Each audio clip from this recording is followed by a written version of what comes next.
Yeah, good evening, ladies and gentlemen. Good evening on a Thursday night live. It's the 21st of May, I guess, in most parts of this world. And the beauty of being connected via the internet, and ever since the invention of internet, is that we are all connected with each other, and time is still important and relevant, and daylight and other features in life. But nevertheless, there are things possible now that 100 years ago wouldn't be so easy to make possible, I guess. And I'm very happy of tonight's, let's say the sound. I mean, it's all called the House of Hearts, and tonight's guests coming from different parts of the world, different parts of styles in the arts and humanitarian work and writing, and basically, but all of this is let's say in old Renaissance world. We were talking before the Renaissance. It's part of the humanitas and arts, I would say. So I'm very happy to have here tonight Nick from Prague. You're the first guys ever thinks that the lockdown in Austria has new regulations. So I'm very happy to have my first live guest. That would have been possible also 100 years ago. The pond in the back is said to be created by Prince Eugene to pump up the fountains at the Belvedere in Vienna, and we are 15 miles away of the Belvedere, so that was a long route for a water source.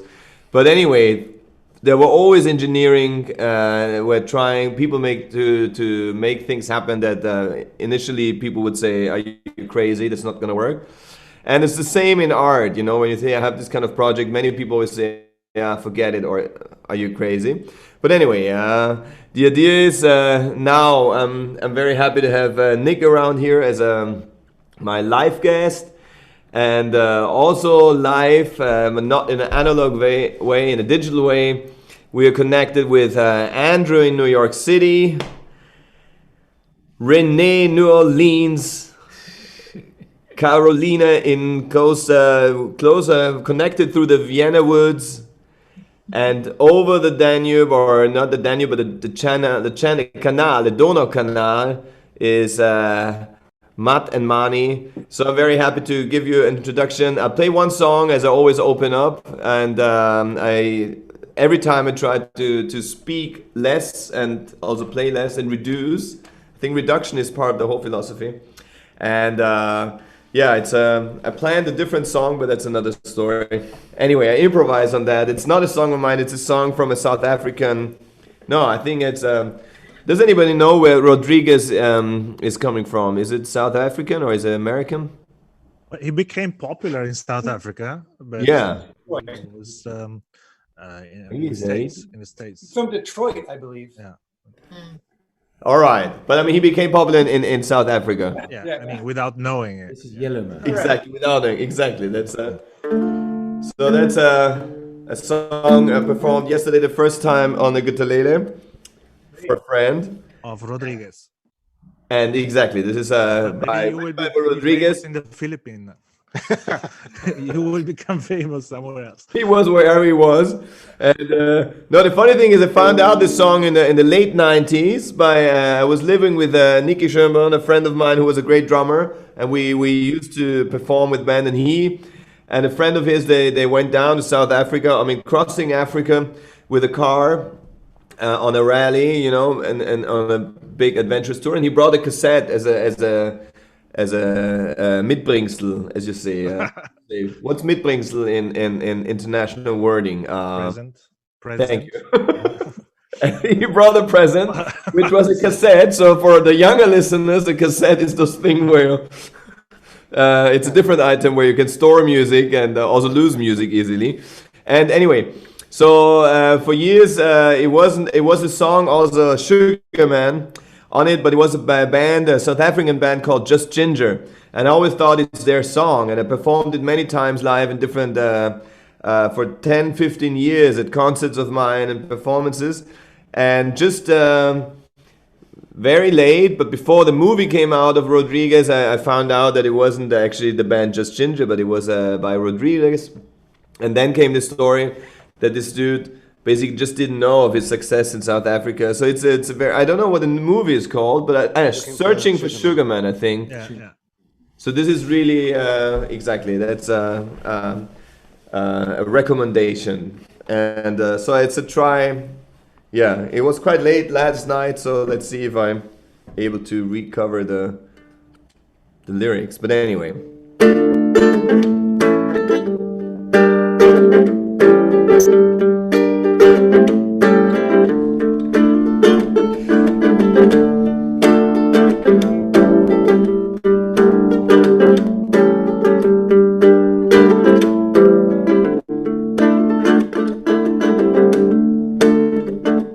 Sugar man, don't you worry, 'cause I'm right here in this dreams.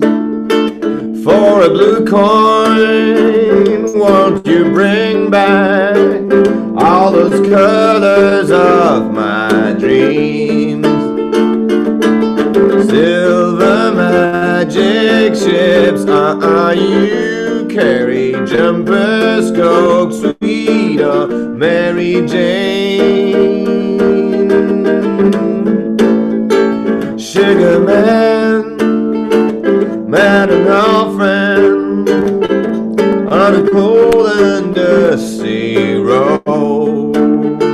Lost my heart when I found it. It had turned to dead and cold. Silver magic ships, you carry jumpers, Coke, sweet, oh, Mary Jane. Yeah. Oh, sugar man, sugar man, sugar man, sugar man, sugar man. Don't you worry, 'cause I'm right here in this scene. Oh, a blue coin, won't you bring back all these colors of my dream? Silver magic ships, you carry jumpers, Coke, sweet, oh, Mary Jane. Sugar man, oh yeah, yeah, yeah, yeah. Sugar man.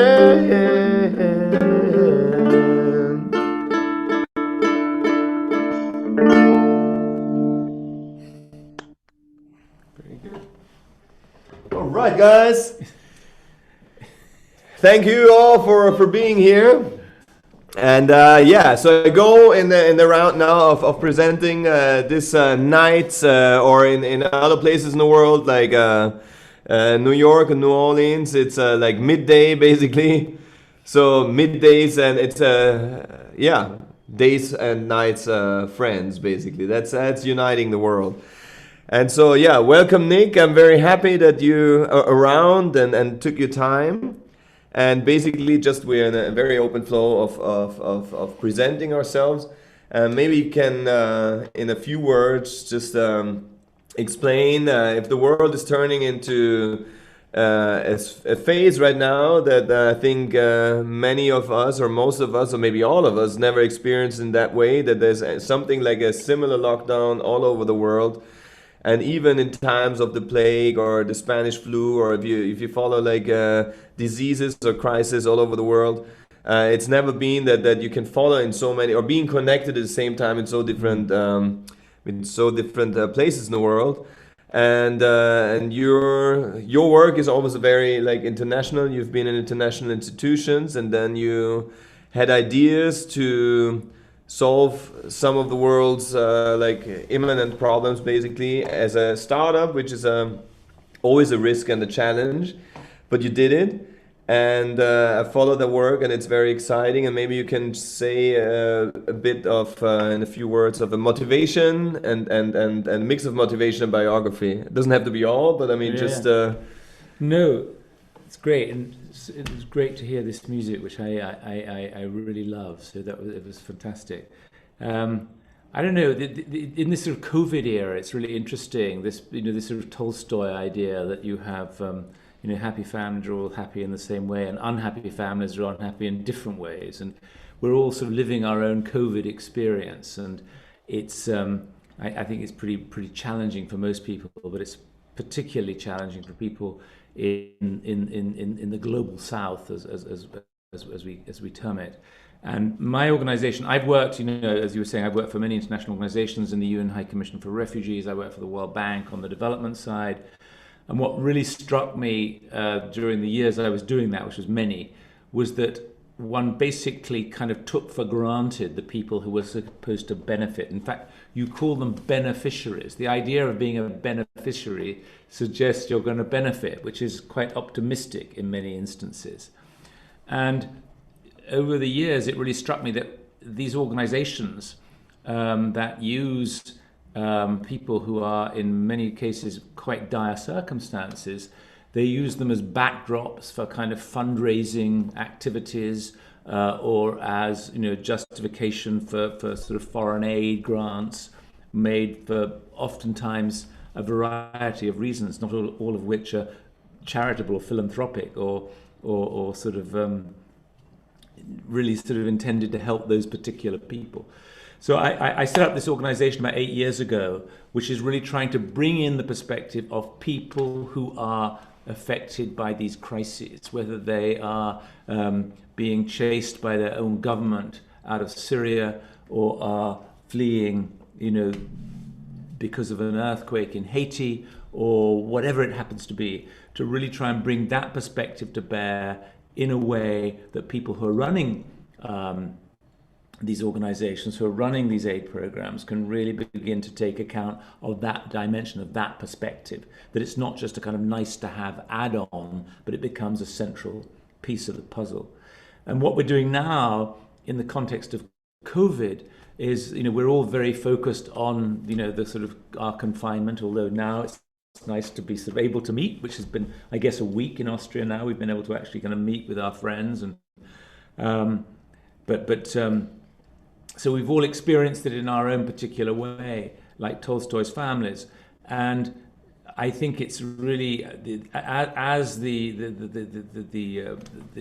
disease begins to spread into the global south, where the kinds of things we're doing, the idea of actually being able to confine yourself in your own home is extremely difficult in refugee camps or internally displaced people's shelters, or even in people's regular abodes, living in sort of slums or shanty towns around cities. So it's a particular challenge, and what we're trying to do is to bring that perspective to bear as the world begins to gear up rather inadequately to address the problem in the global south. Mm-hmm. I don't want to go on too long. No, but it gives an idea. It gives an idea also of the times that we're living in, and basically there's always whether there's a crisis, that we all face as a crisis, there's always I think action and themes that you do. So we jump into that. I guess as long as there's humankind and mankind and womankind, I mean there's always kind people to take on issues that reflect on more than just one on just your own, but people caring for the situation of all. And I think it was Gandhi or Bob Marley saying you always have to find it's very good if you try to care in 30 miles that everybody's happy, just to make also like the neighboring villages and cities, whatever, also look that they are having a good time, so it reflects as an overall mission. Anyway, so this is it's just a kickoff into a night of talk and music and arts. And so where should we go now? Shall we go like really like next door, or shall we go like really way shall we jump into New York City or The world is our oyster. The world is our oyster, you know. Let's go to New Orleans right now, because I think you guys, it's the earliest, and you have just basically just breakfast and yogurt, and I think you're 1 hour earlier than Andrew in New York City. Renee, you are a marvelous performer. You're an artist. You're always looking, and also as many bands and performers looking to perform with you, and you're also looking out of having the art in with one eye, and then also like social programs combined through the arts, and what the arts can also like where as if we're talking of beneficiaries in a benign way, in an open way. I think it's also like you're looking for to do something, and also to make things better for certain through making things better in the ways applying the art, and at the same time having a very decisive idea of what you're doing with your performative skills, being the big variety of what you do in words, in song, in dance and performance. So welcome, Renee. Just give us a few thoughts on how the day is and what you're up to. Yeah, thank you so much for having me here. And, it's been a while since we've been in the same place, but, Vienna is always a second home for me. I'm here in New Orleans, Louisiana, and it is a beautiful place. And it's filled with a wonderful, people from all over the world as well, who are just tuning in to really share their hearts with each other right now, while we're actually reopening, so we're not necessarily sheltering in place just like Vienna. But I'm here, I'm doing music mostly on my own, and also working with an arts and education program as well here in young audiences. I do work also with Hamilton the Musical, which is a huge musical here in the States, and I'm doing their education program as their hip hop teacher. And I've run girls programs in the South Bronx for the past 5 years. And so being able to bridge together both my art and my love of social justice and activism has really been able to give me a life that I actually can't live without, And so going upon what Nick was saying, when we talk about, beneficiaries, it's such an interesting point that we call it in the States, we actually call it poverty porn, right? So when you use the disenfranchised, or you use someone's being underprivileged or underserved, and you use it as a reason to make cause for others to take action. That in itself is like exploiting the person's the struggle that the person is going through. And so in some ways it's like there's some satisfaction behind it. So Nick, you can definitely use the word, Americans call it poverty porn. And it's amazing that you talk about this, because I just Michelle Obama, who I love, I just watched her documentary called Becoming. And one of the biggest things here in the United States, especially during the time that I was going to school in university, and you'll hear about this in my poems, actually, affirmative action, which was an act to, give equity and education for those who were underserved. And when we say underserved, it means that the infrastructure of oppression did not allow for certain communities to have opportunities to be in certain jobs and education. And so affirmative action came in to mandate that universities as well as jobs were including all minorities, which not only was by race, but also by sex.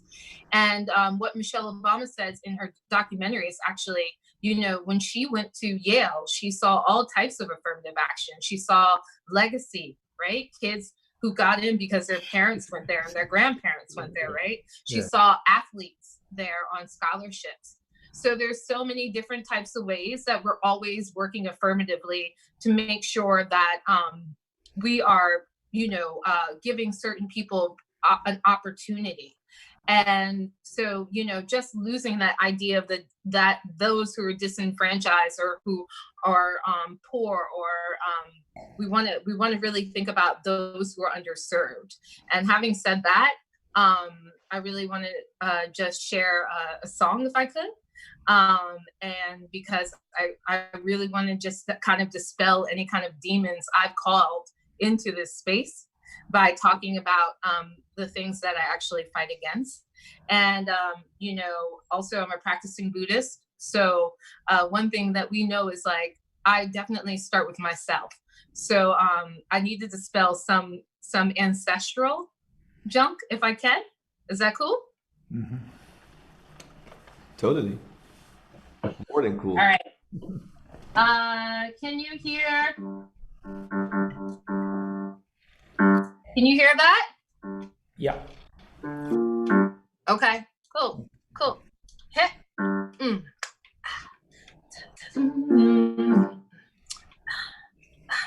Here's another one, a brother one. Didn't know the father had a son. Hot one train to another one. Ticket value was another sum. Paid enough left to fend from up. Her too, she's a pretty one. Raised by grandfather, we were cousins. Now here comes the side.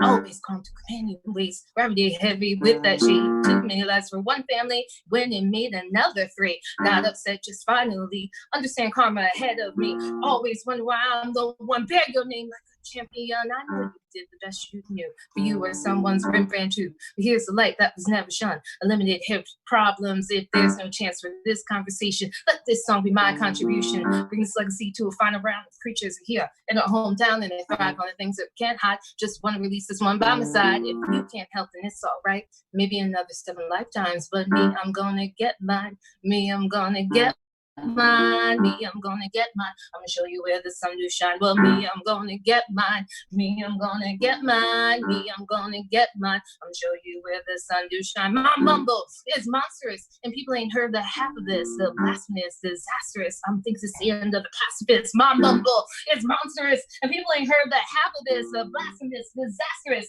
I'm thinking it's the end of the pacifist. My mumble is monstrous, and people ain't heard the half of this. The blasphemous, disastrous.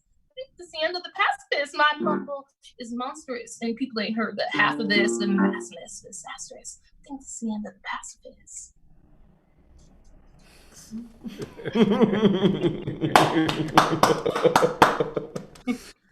Thank you, Renee. Thank you. What time is it? What time is it in New Orleans? It is exactly 1:37. 1:37. So it's 8:37 with us. And thank you, Renee. Andrew, New York City. Well, it must be 2:37 then, I guess, or two. That's correct. Yeah. His math is very good. Multi-talent. Andrew, I haven't seen you for many years, and it's great to see you or to follow you again. I think you were one of the first who just created a show and using the technical side and instruments. You're a performer. You're one of the songwriters ever since the 90s that are known in the city, and you won like many like also prizes and band awards as I don't know, band of the city, and anyway, whatever you do, you're part of the legacy of New York City and songwriting. And we experienced you in the Verein08 in the Laden already with a banjo performance with all your stars, so we can see it also as a live experience. It was the whole flow arrived. You know, your show, the presence, your message arrived, and is also memorized. And so I'm glad that we see us again after a couple of years. And I followed you what you did, and you had a daily or weekly kids show. Then you went also, I think, you passed through the COVID virus basically, or the virus passed through you. And so you're back on track and more powerful than ever. There are the two big rockets in the back of you serving you morally. And so, yeah, just give us a shout on all the different impressions that you had in the last 3 months, basically. Oh, sure thing. Well, it's been quite a trip that we've all been on, and in New York, it's been kind of rough, you know. It's kind of rough. The nice weather really helps take the edge off. Parks are very crowded. can't wait for things to get back in gear here. But I'm just so glad to be feeling better. And most of the work I've been doing, a big part of my life has been a lot of music for children and families, sort of family friendly, a la the Muppets and Mr. Rogers and Pee Wee Herman and that kind of stuff. But it's all cowboy music, and it's a bit of a departure from what you're used to generally. But maybe I'll put on a cowboy hat in a little bit, and I'll sing some urban cowboy songs. But that's the main thing I'm doing, which has been celebrating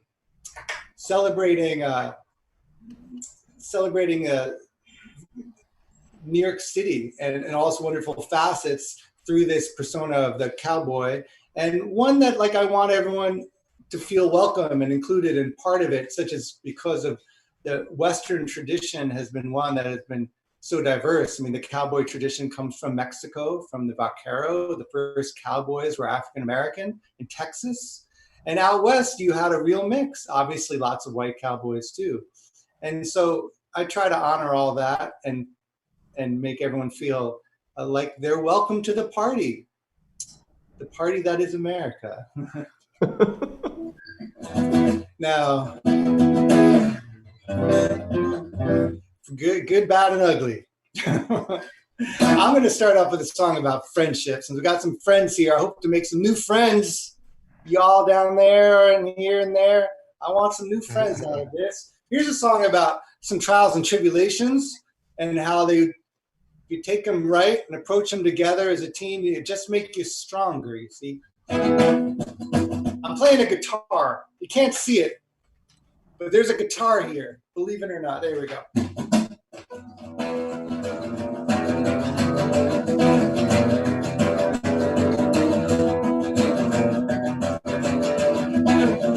Bleached carcasses mark the path. Their toothless grins guide us past eyes which shed light when reflected in the night.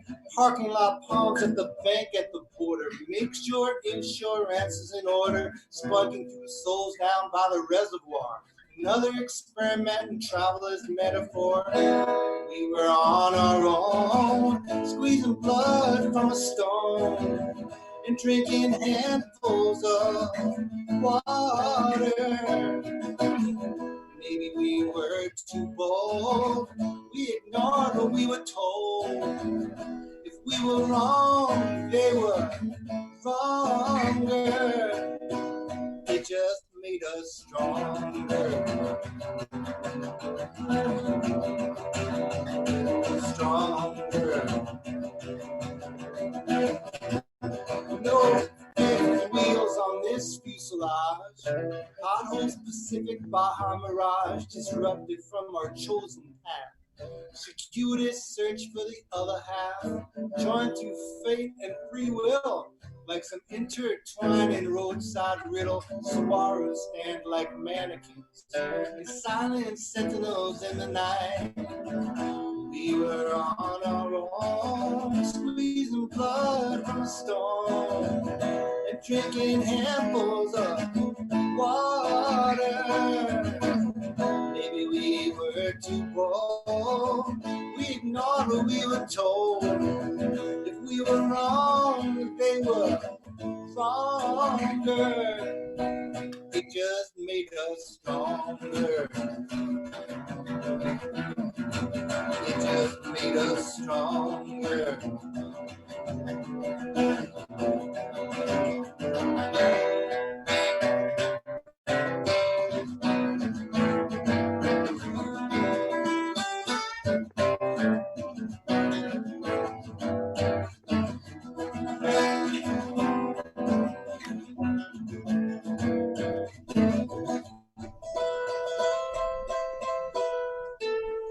Found we had a posse, if you could call it that.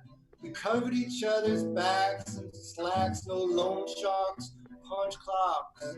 Hey dudes, cheap booze, old news, fast food, minimal material. between us and lots. Yeah, I've explained it twice, you understand. All passed through that land. We were on our own, squeezing blood from a stone and drinking handfuls of cold water. Wasn't until the end we got out what we put in. Sure, it did take longer. It just made us stronger. It just made us stronger.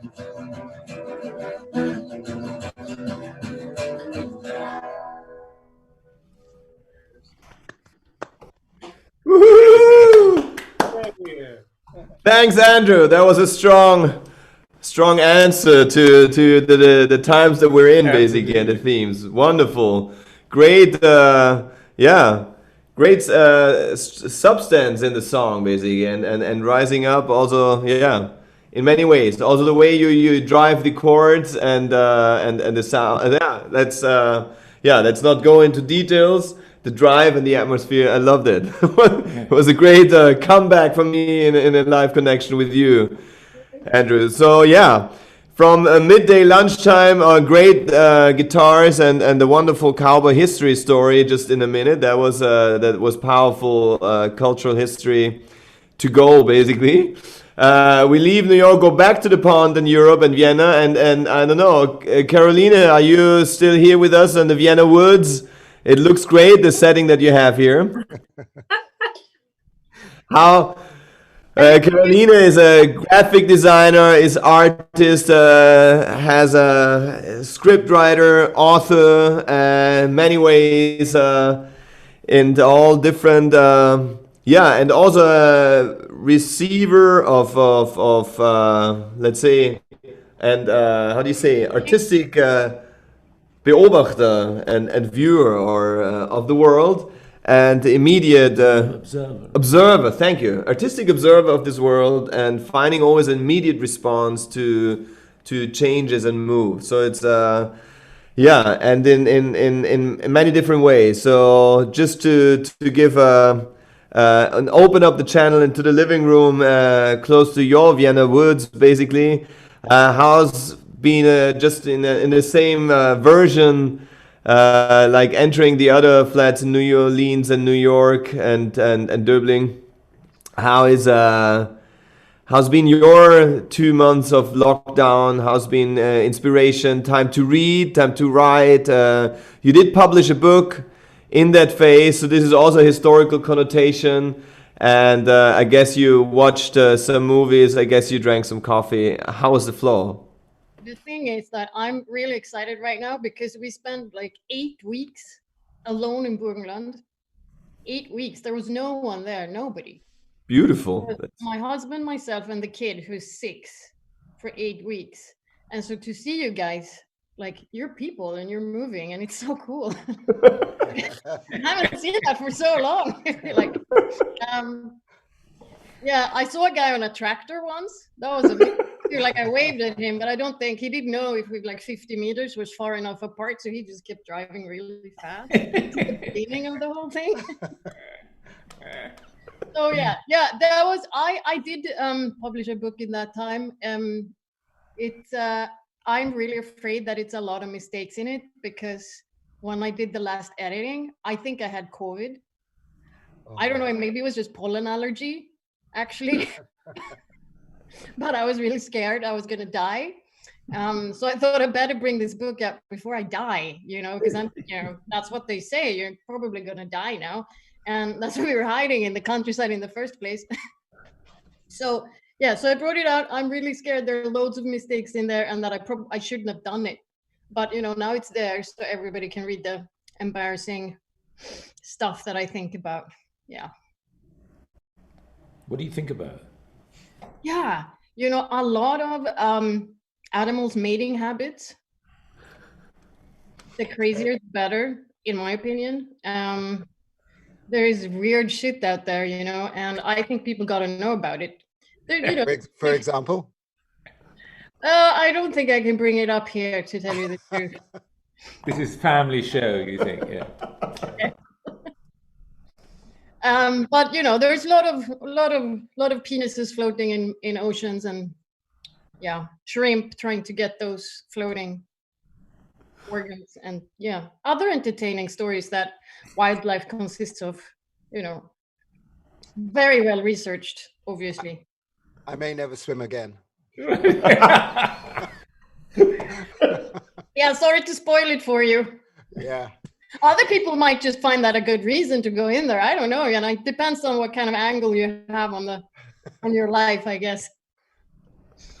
I was in Burgenland today, and I saw no, none of that stuff. It was all pretty. No, penises. that's what I'm saying. There was no one there. The whole Burgenland is just empty. Can I just say right now, can someone send me a nice bottle from Burgenland? Oh, Wine red? that we do have, yeah. I'm putting my order in now. You know, Renee, you choose. I write that down right now in my calendar. Next Wednesday, I take care of that, and I send you. And I'll ask Nick and Caroline and all those experts on Burgenland. To I'll make do that. sure we get it right. Yeah. Exactly. Send Renee wine from Burgenland. So on the 27th, I take care of that. our neighbor actually doesn't make wine. He makes whiskey for some really strange reason. Apparently, it's even a good whiskey. The story goes a few years ago that as every morning, he was an old man and he's doing his whiskey, and he walks up to the big, whatever they're called in English, these big things, and he climbs up to kind of look at his whiskey in these barrels, and he fell in. Nobody noticed for a few hours, and then, so that was our neighbor. That was quite a famous story, or that was the Lagla, or? Yeah, who was a famous, great whiskey producer. Yeah, what other way to go for him? I just wish something like that for myself. So he drowned in whiskey. In his own whiskey that he In lost. his own whiskey. Yeah. Pretty, yeah. Tragic, but then on one side, also poetically, somewhat poetically tragic. Exactly. That's a good way to go. Yeah. Nice one. Yeah, so I mean, let's go back into the stories, and also, I mean, despite mistakes or not, it would be great maybe if you have your book. I mean, at least you can show us your book for one. Should I show it to you guys? Like, do you know how hard it is to choose a cover for a book? It's really hard, right? So it's like, is it gonna look, are you gonna have a couple kissing because there's romance on there, or are you gonna go like, ooh, there are loads of trees and water and things like that? It's just typography, But I went like, no, dude, you gotta have a cat flying on a plane, on a planet. So here's how it looks. It's pretty good, right? What's the title? Good choice, yeah. Thanks. Love is a magic Love whisker. and magic? Love is a magic whisker. Love is a magic whisker. Why not? Why Yeah, not? why the hell not? Exactly. Well, why? I ask myself every day, why? Stupidest title ever. Like, where did that come from? I have no idea. I don't know. It's just like, actually with Dominic, I sat with you, didn't I? Like for a day in Dominic's office or something like this, just writing titles. And Dominic, what do you think about this? And he's like, it's fine. Dominic is very, very accommodating. Everything is very nice. And so at some point I went home depressed. I had probably not had enough wine. And then this title came, and I just why not? Why? It's just very strong, why not? Yeah. And I sent it to you and you said, why not? Right? Oh, it's unforgettable. Well, that cat looks very magical. The cat looks very happy. He's happy, yeah. Yeah. No, she actually meets a person in the book who she thinks is the anthropologist Wade Davis, only he has kind of like really large facial hair. So she's not kind of sure if it's him, because she didn't know if this man actually has facial hair. But she receives one of his facial hair, this kind of whisker. Yeah, and it's magic. So yeah, I know if anybody was gonna buy the book, they're like, okay, not now. Like, that's just, No, I think they're gonna buy the book, and then they're going to pick up their cats and start looking at those whiskers. A little Like different. thinking, This is yeah, what scheming on how to get one. what you're not seeing is I have a mafia cat back here pointing a gun at me, and he's like, you know, you better change their opinions about cats right now. So cats are good. Cats are very good. That's the cat loving. No, I think it's a I think I gave the Muscateller. I should say that, right? I mean, I have honestly only had 5 glasses, no, only half a glass. I'm like this. 5.5. I was thinking that's a really kind cat to keep let you drink while holding you up, you know. You know, we're kind of it's a deal we have going on, you know. Mm-hmm. Yeah. They are good. They're Yeah. very good. I'll say whatever you want, but cat power. can I drink? Exactly. Cat I drink. Glass full. So from the wonderful Vienna woods, we move over to the city of Leopoldstadt, where we enter the living room of Matteo, and so there are 2 great artists right now in this living room. Matteo is also like amazing, let's say, globetrotter and man of many ideas, and he makes his ideas. I don't know when he has these ideas, but he follows them up, and whether he's for half a year surfing and searching for Sugarman in South Africa, or searching for the channels of his city that he's been born in Venetia, and making a gondoliere. He's always, I think, looking for inspirations for the arts, and making observing the arts from different parts, I think, and elements of life, which is a very great and very smart thing to do. And so always finding inspiration in different forms or different chapters of your life that you prepare and that you actually also follow. And whether it's Venezia, El Gondoliere, or South Africa, or many other stations, or creating a pizzeria in districts in the city that are completely like underserved, basically, and not considered hip, where normally you would enter gastronomy. So there's always a way of entering things. I think this is also of finding inspiration, perspective as music, and as a musician, and he writes and composes music. And he's also, like DJing. There's always music alive. I think you're looking at these different perspectives. So this is Matteo Luisi, and next to him, it's a great combination of art and music, is Mani OBEYA. As we said, born in Nigeria, raised in London. That we had at a sound check. We had a beautiful talk of London and Brexit. Maybe we come into snippets later, because I mean everybody has an interesting thought on that.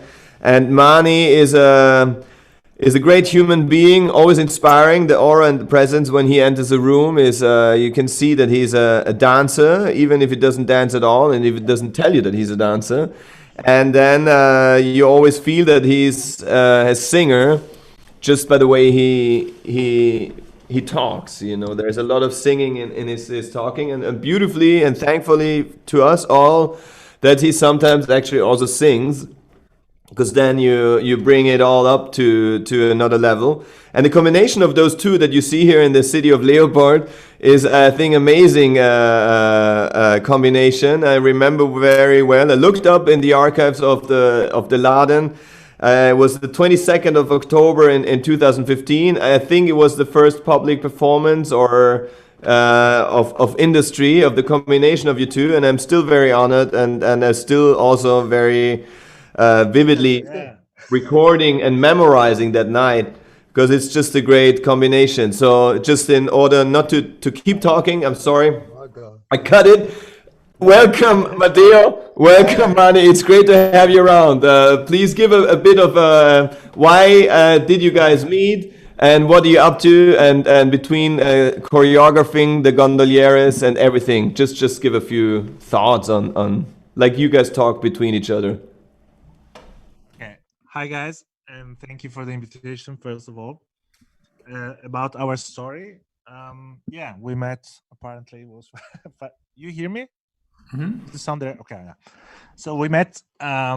If we did the gig at your place 5 years ago, probably we met 6 years ago. because I used to have kind of jazz place, jazz cafe in the Stadtpark. I think Renee also performed in our place.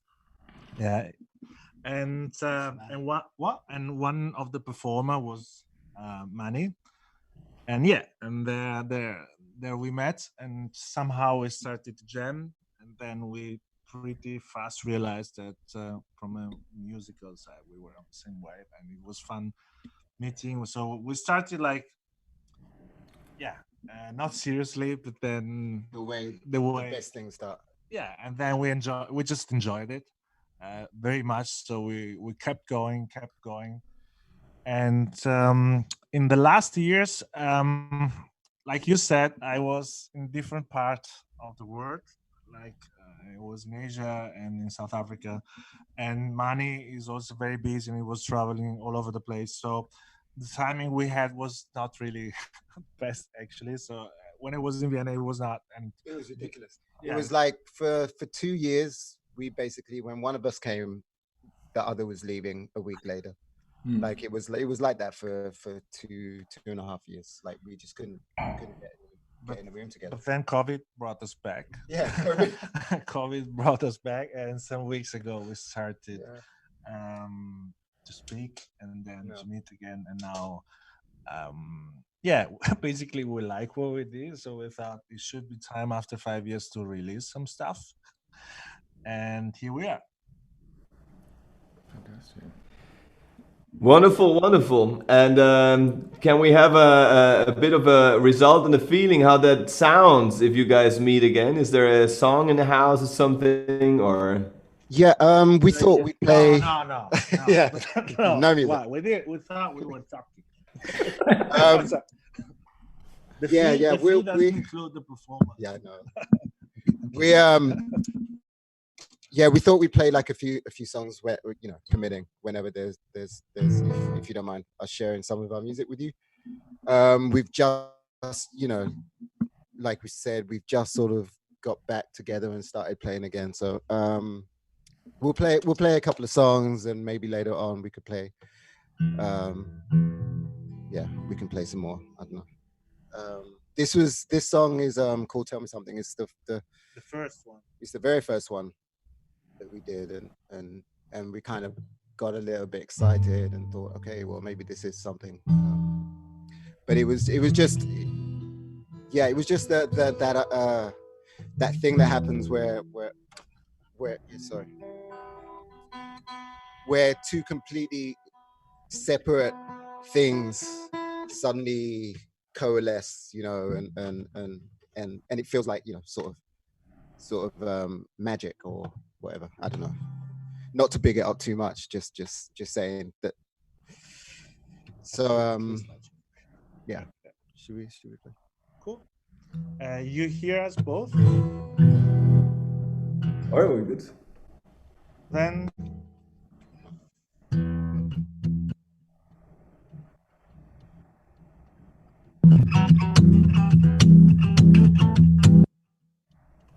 We got a problem here.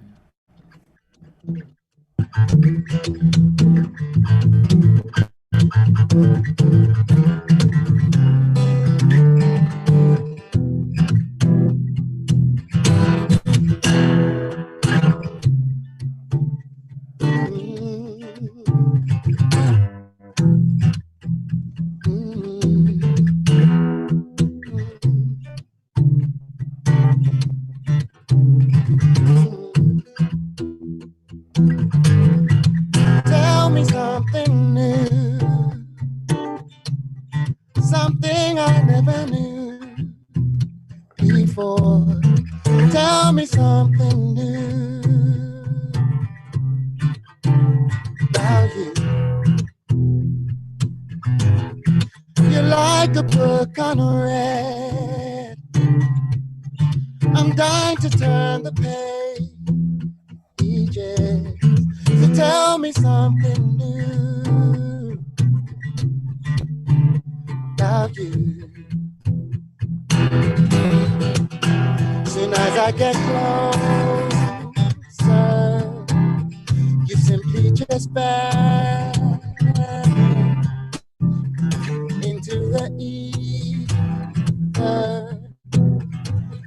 like a puzzle, and I'll never solve it, 'cause I'm in the dark. I'm in the dark. I'm in the dark. So show me who you are. Just how bad can it be? You never have to hide from me.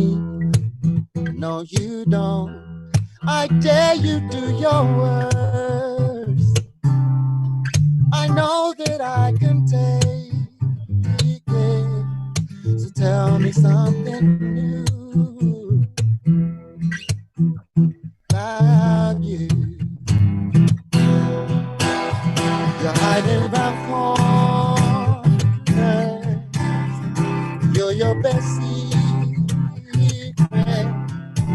but you don't have to keep it.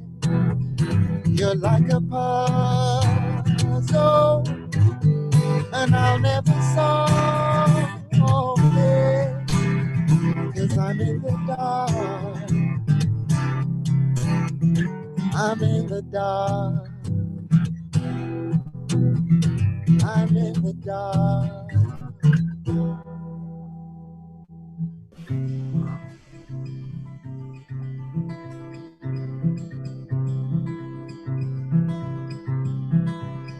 I never knew.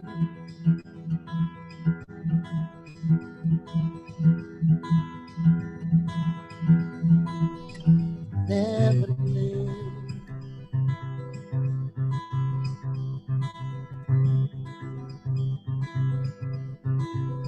Never knew.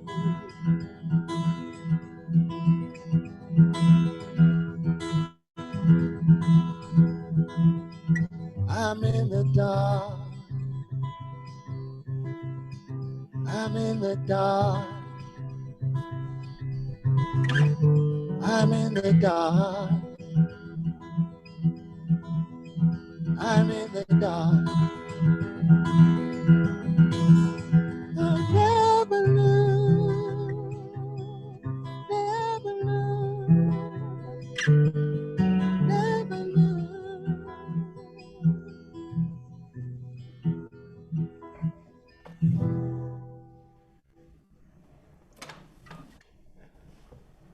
Amazing.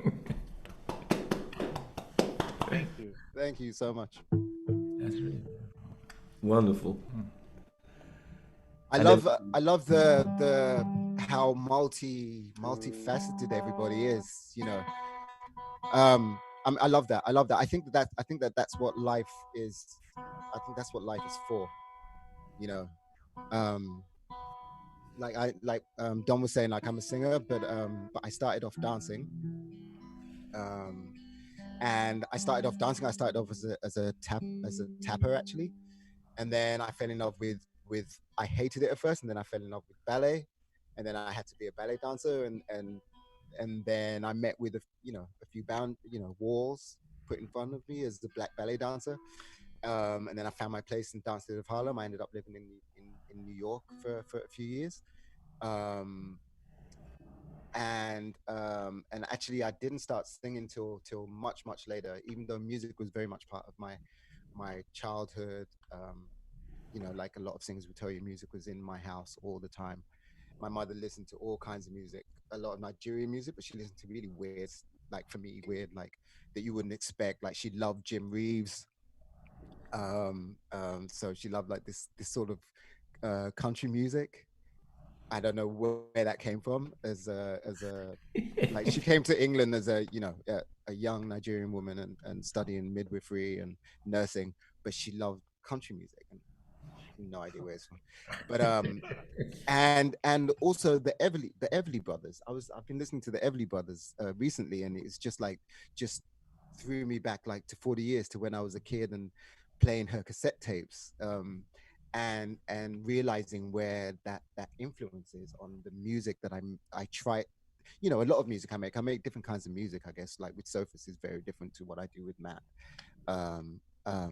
But there's this love of harmony and the love of the guitar, and so I'm really happy to after many years to be making music where it's just voice and guitar.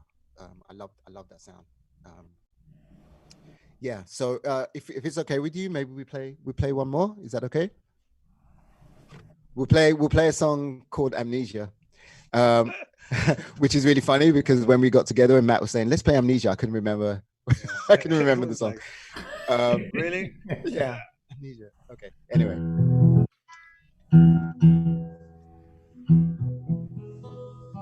Sorry, I hate so much the guitar when I play, so just lose the tune all the time.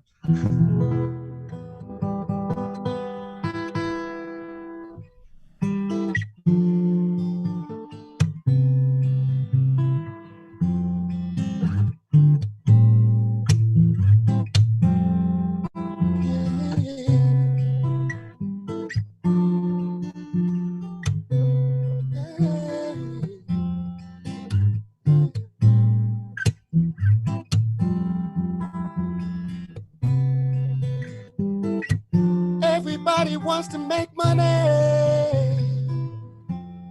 but we all got amnesia when it comes down to love. Everybody loves money, but we're forgetful when it comes down to love. You don't need a book to find out who you are. You don't need a man to find out you're the star. And it all turns around you.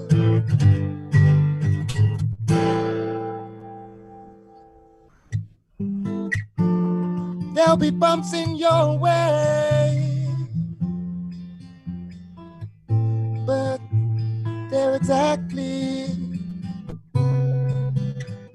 There'll be bumps in your way, and miles to go. But you get to the sea, you don't need a book to find out who you are. You don't need a man to find out where you are. And it all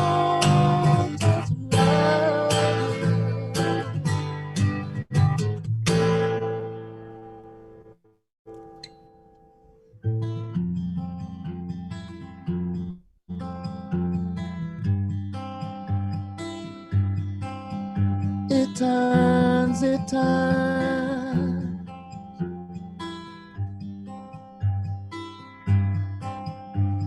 turns. It turns around. It turns. It turns.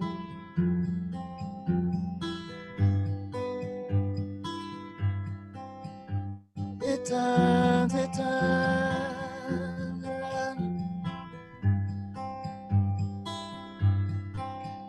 It turns.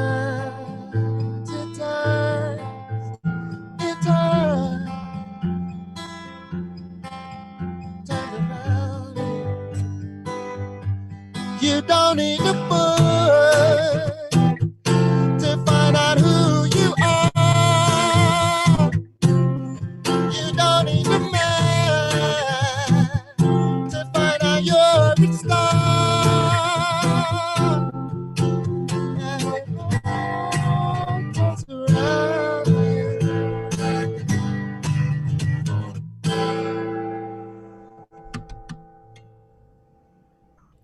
Amazing.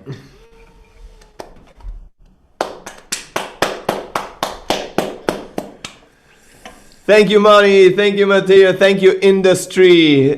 Great, beautiful, two inspiring songs. And Yeah, so coming from the arts back to important humanitarian work, I think how much is art important also for your inspiration to keep on and because the problems that you face, there is an idea and there must be a motivation to solve problems that are not easy to solve, and the way you're thinking problems.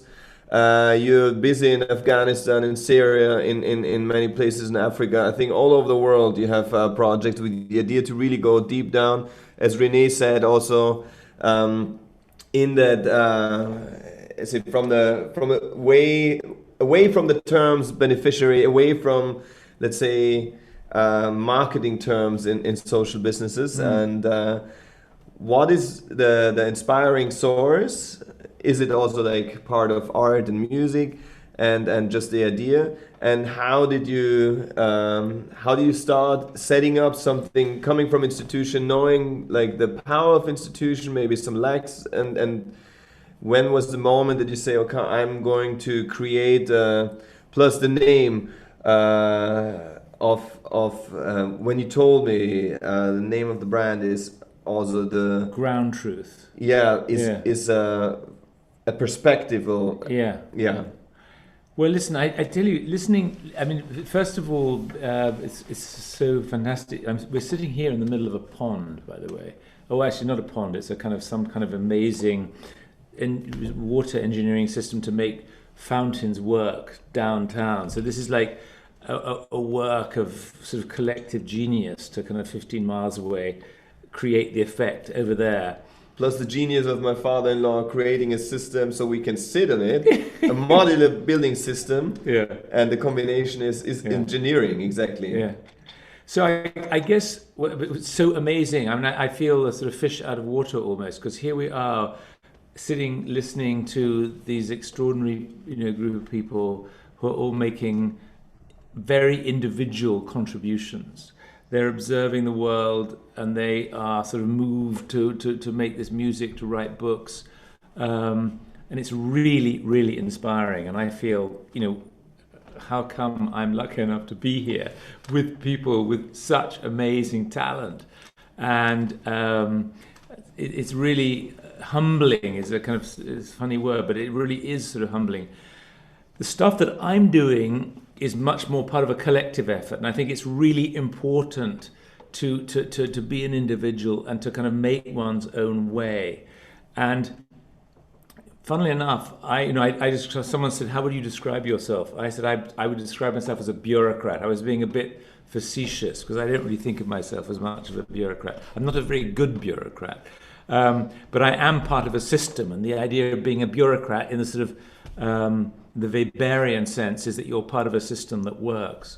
And I was part of a system for a very long time that I didn't think was working very well.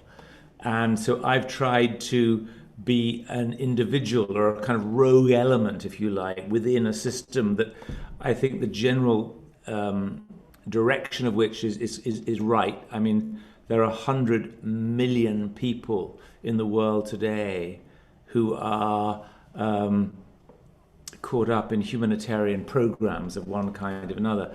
100 million people is the population of Germany and Scandinavia.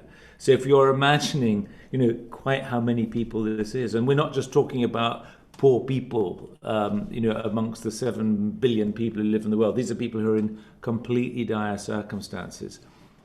And it just struck me that system that exists for those people or was created to try and alleviate some of the misery that these people go through.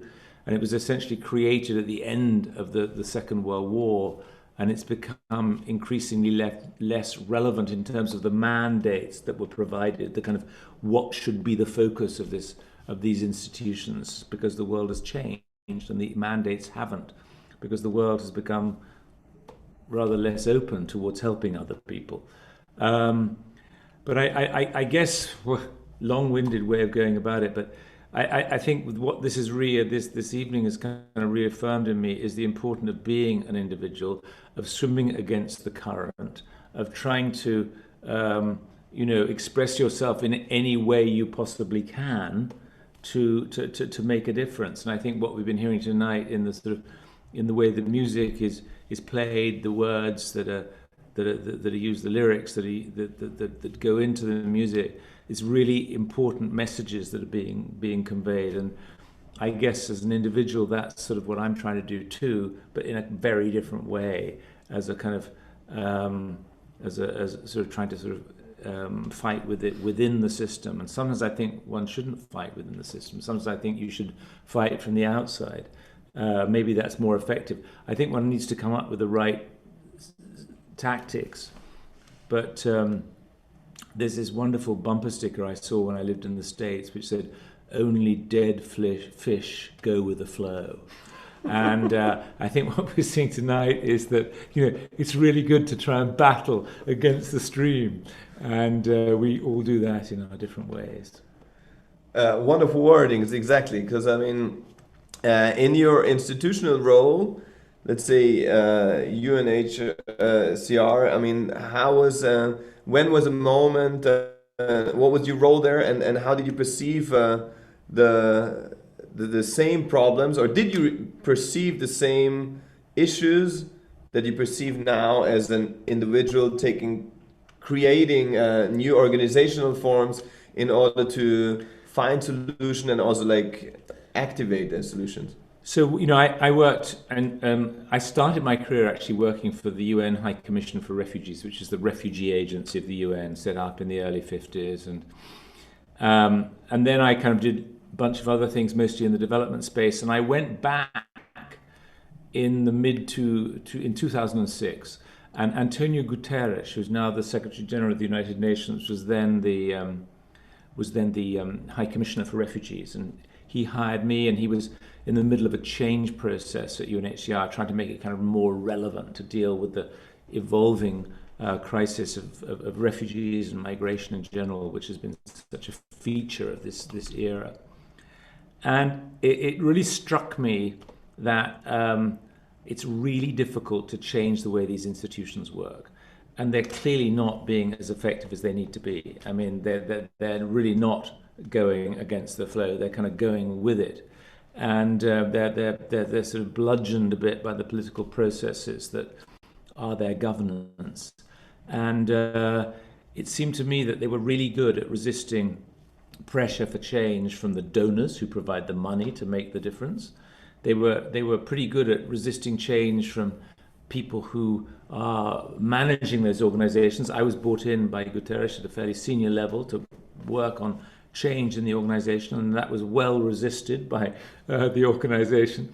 And it struck me that the only way you're really going to make a difference is if you can really hold up the perspective of the people that these organizations say they exist to serve, to use Renee's word, which I think is a really good one.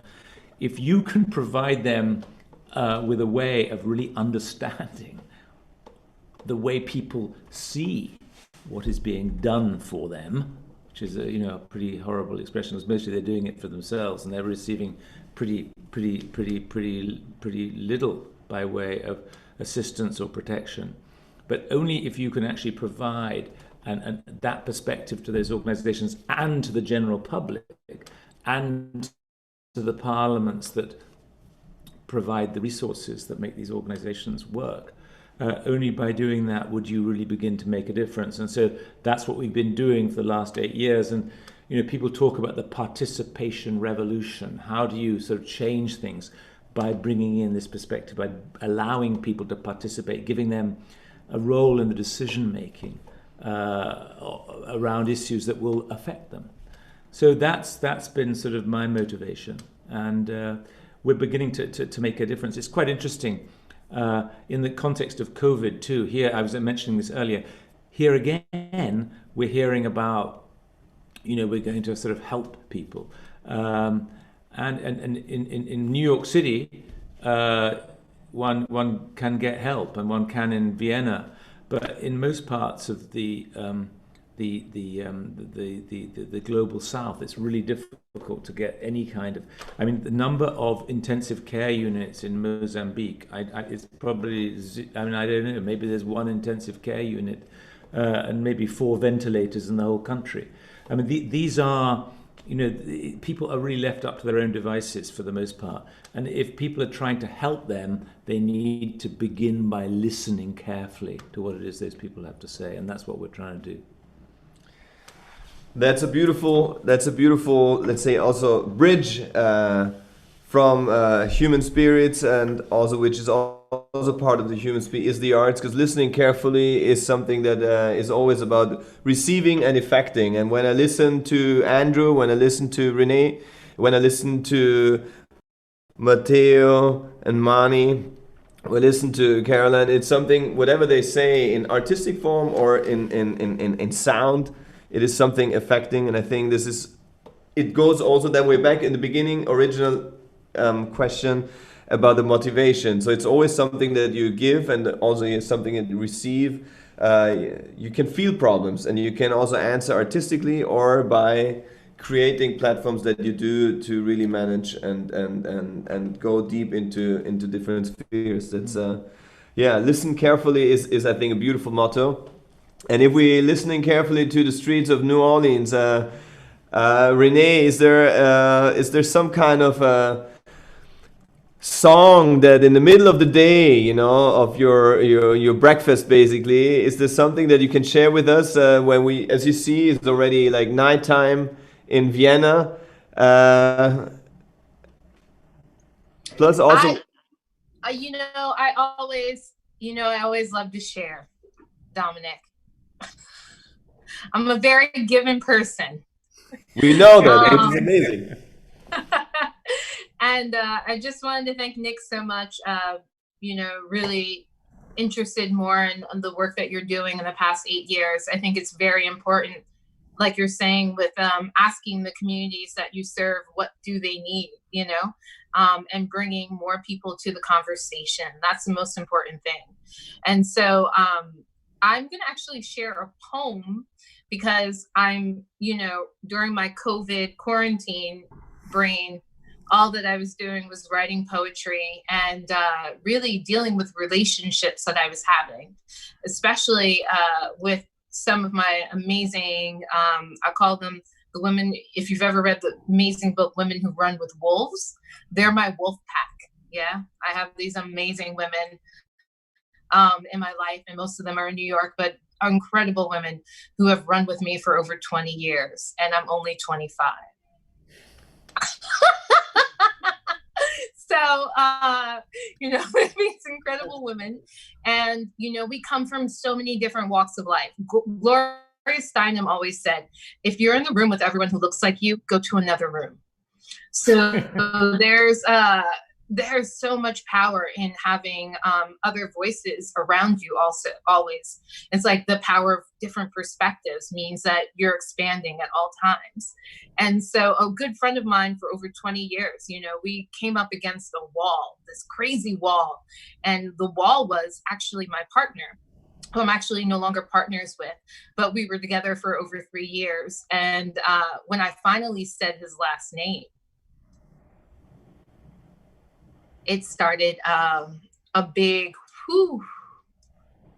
storm of microaggressions around being with someone from a different class than myself.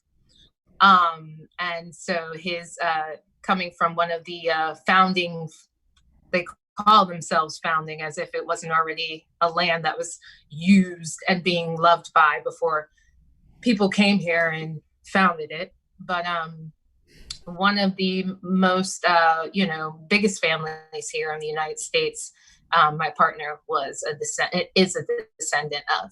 And immediately once I said his last name, it started this rumble, but a rumble that only a really good ear, and that's why I'm saying all this stuff, is that only the smallest, the tiniest sound came out, but it was so powerful.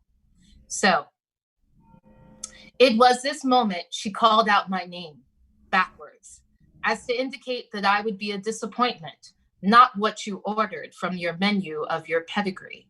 She guessed that the scent of shea butter had intoxicated you, that the smoothness of my skin had tricked you, that the thickness of these thighs had manipulated you. All implied in that simple call of my name backwards. as if Benson was the name of a snake and not of a queen. I saw through her visions of monograms on guest towels, nicely hung in guest bathrooms. She had perfected martinis the way her mother prefers. And those modest-sized pearl earrings that reeked of weekends at the Cape, drenched in seersuckered bliss. Yes, we all attended the same classes at the same university. She was a legacy acceptance, and I on a 75% scholarship. Well, we both affirmatively acted upon. You, my love, with your family name, on every other building on campus. I heard that too in her tone. You and me are not equal in her eyes. I mean, we could hang at the same establishments. We could share the same class notes, wax poetic about Kafka and Proust. But the first time your name was mentioned, this all changed. She changed, and I've geared up for the war.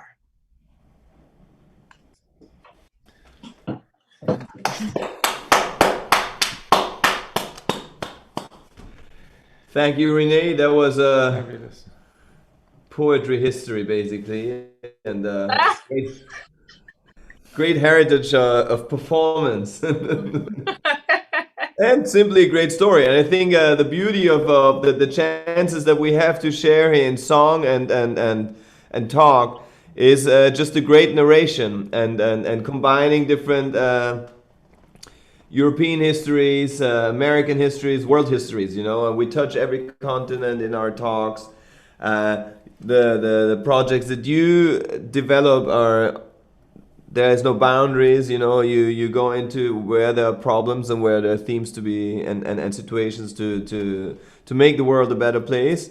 And the same is with music and arts. We can find it anywhere and at any time. And I think it's a beautiful spot. And inspiration is always at a certain spot at a time. And that's why I think it's beautiful to just enter different living rooms at different times of the day.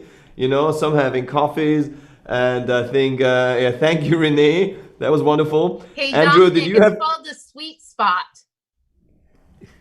It is the sweet spot. Everything is a sweet spot. And it's,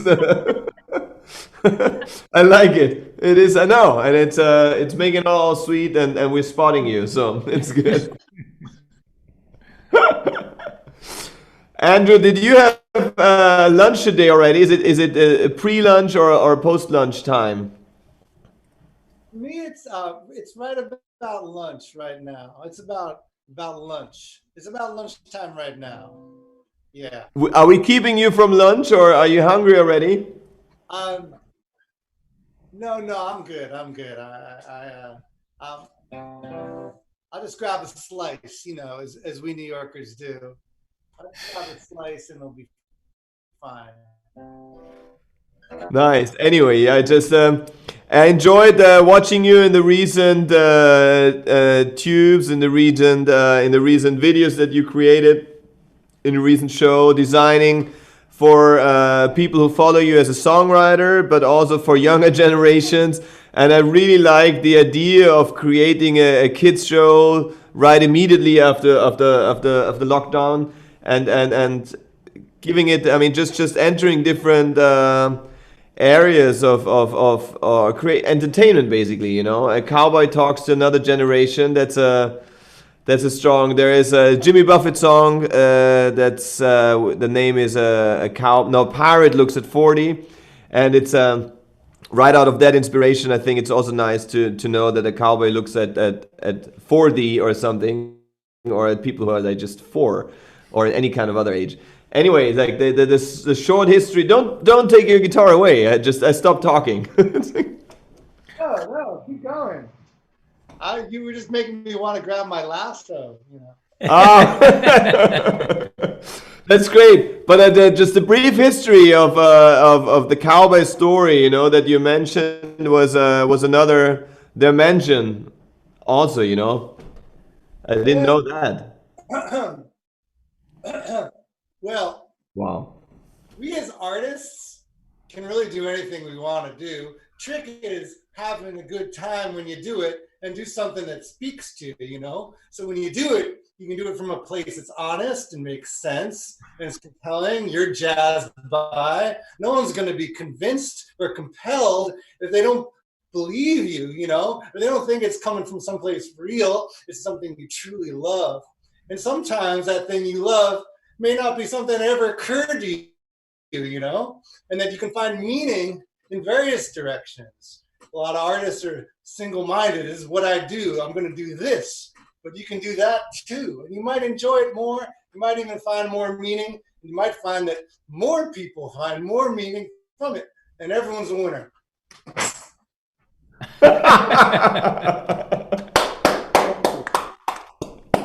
Yeah, so I've been doing a lot of family music and embracing the persona that I just love and I personally get a kick out of. And it's called Hop Along Andrew, and it's all up online, and it's been really rewarding. That's my bird chirping, if you can hear her. So I was a little split between doing a cowboy, urban cowboy song, or doing a song that this group chat is kind of leading me towards. I want to do something more lighthearted, but I might just do this song. Now, you know, I find that commiserating is can be quite healing, you know, and you know, it's a hard time not only because of the disease and, you know, seeing what our friends and neighbors are going through, but it's a hard time politically. I think so many of our countries we're all getting knocked around by all the aggression that's happening, you know. I don't want to add to that aggression, but you know, sometimes it's hard, you know, when you just want to fight back, you know, you got to figure out different ways to do it. Working with the bureaucracy is an art, and I definitely respect our politicians who can take on those aggressive and grim forces, you know, and do it in a way. I don't have the constitution for that, but I'll sing a song.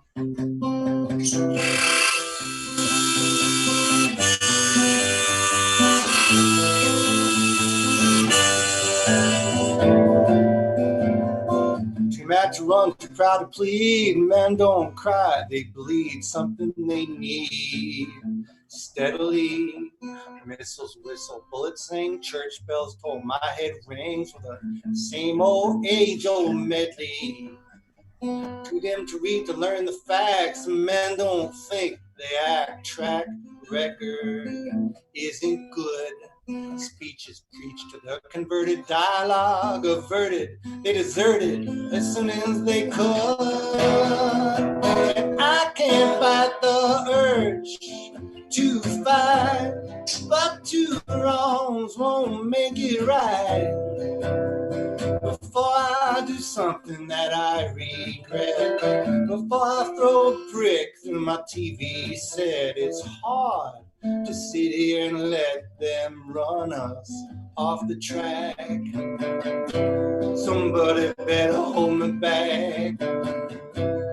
Oh man, hold me back. Oh man, hold me back.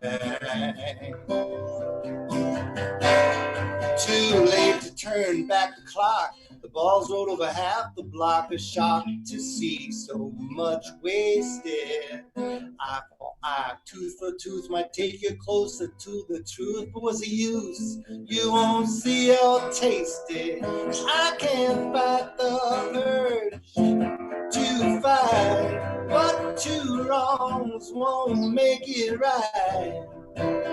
Before I do something that I regret, before I throw a brick through my TV set, it's hard to sit here and let them run us off the track.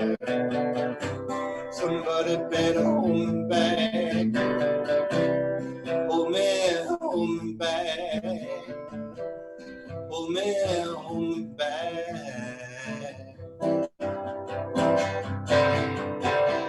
Patched up with duct tape, we're gonna get this puppet ship shape. bust out of the gate of this old garage. Make a change, damn the cost. The sooner we move, the less is lost. The sooner we're tossed from their garage. I can't fight the urge to fight, but two wrongs won't make it right. Before I do something that I regret, before I throw a brick through my TV set, it's hard to sit here and let them run us off the track. Somebody better hold me back. Oh man, hold me back. Oh man, hold me back.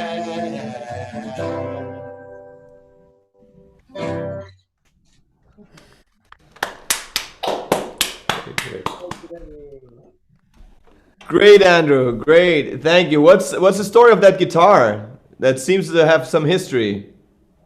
Oh, well, I got this guitar. My parents bought it for me as a gift 30 years ago. There's some feeling on that. It's for my main axe, and it's just my darling. Doesn't have a name. I was just about to ask. What's his name? You name your guitars. Bo Diddley had Roberta, you know. BB King, Lucille. Lucille, that's right. Darling is safer. Yeah. It's true. Thank you.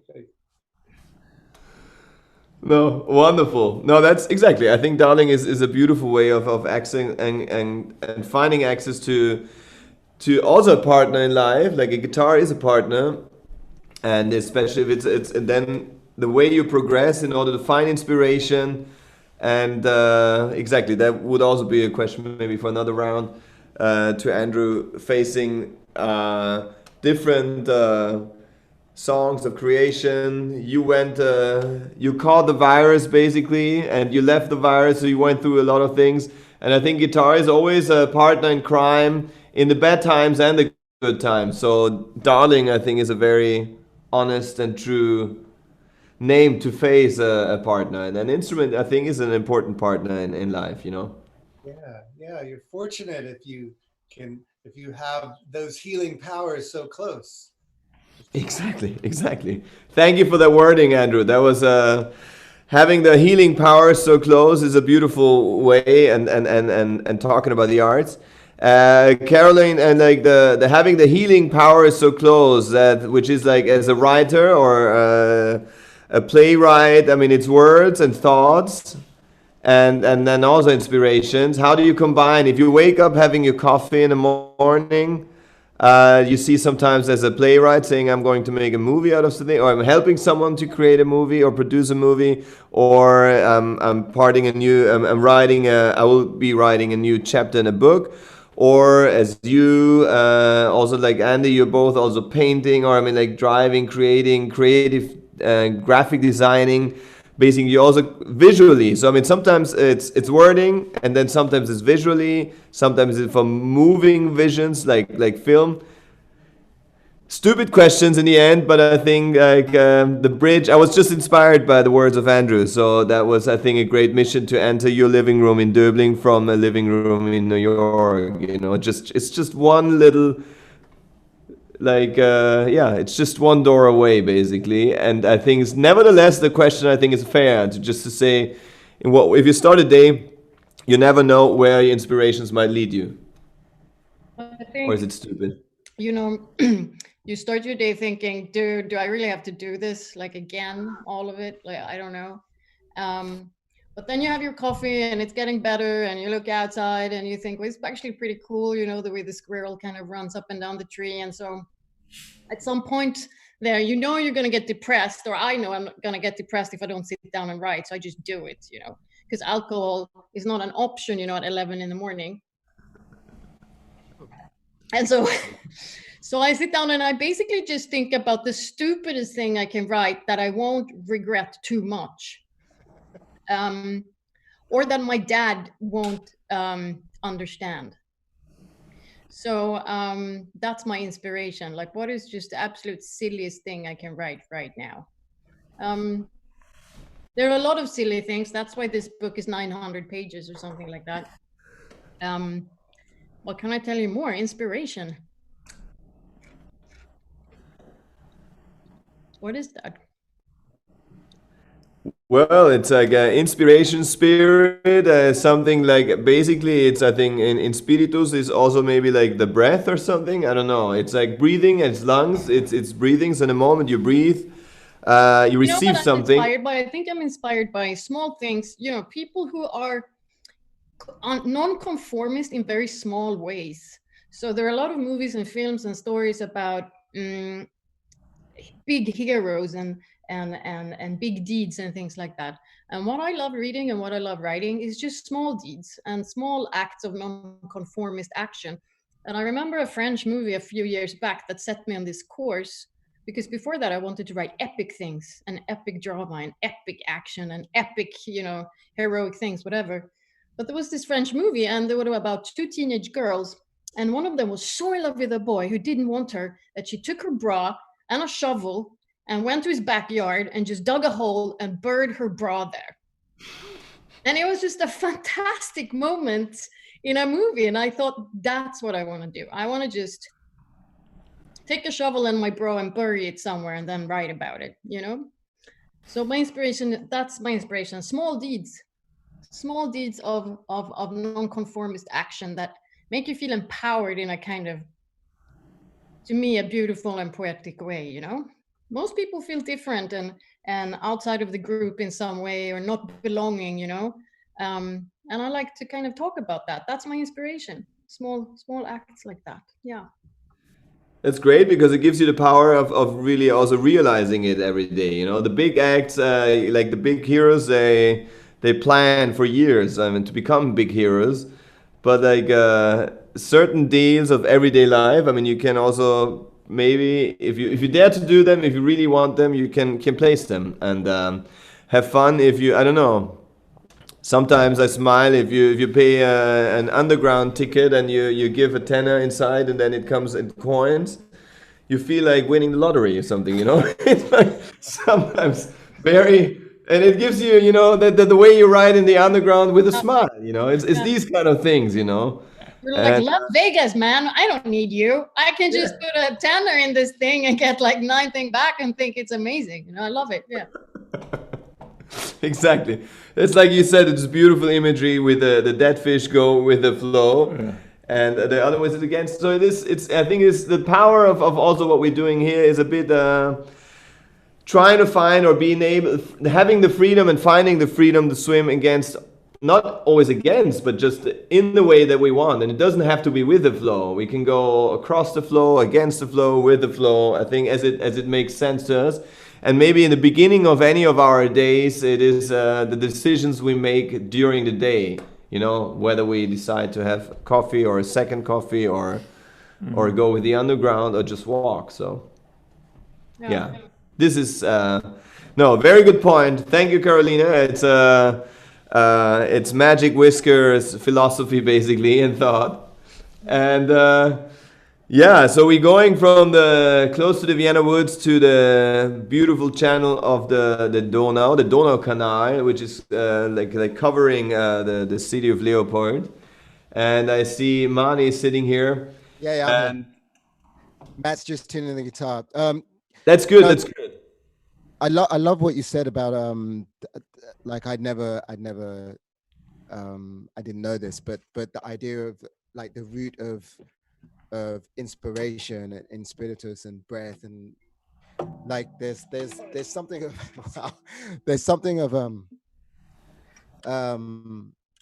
like inspiration is life. Like I work in theater and dance theater, and like we spend, like in the making of the work, we spend the day just dancing, listening to music being played with live musicians or not, but usually live musicians, depending on the work, and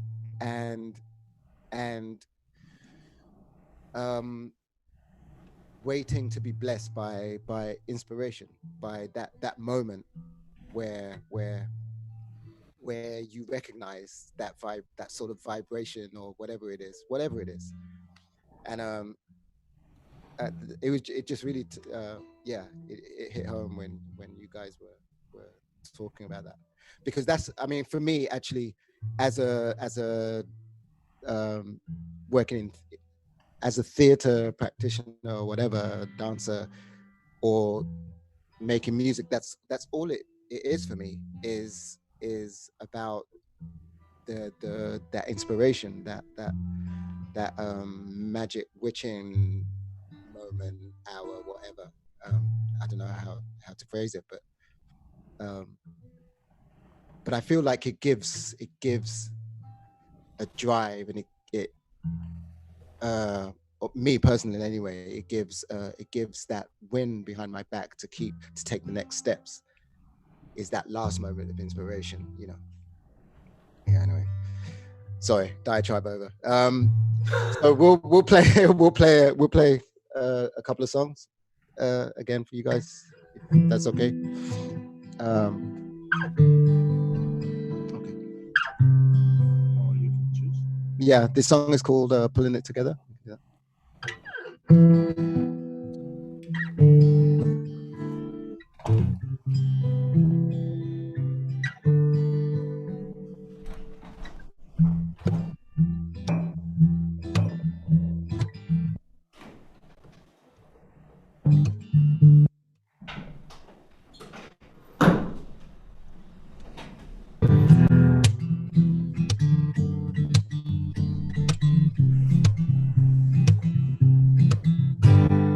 Where are you now? We lost it somehow, catching tails and breaking codes, pulling pieces back together. Lovers, enemies, then we're back to lovers, pulling it together.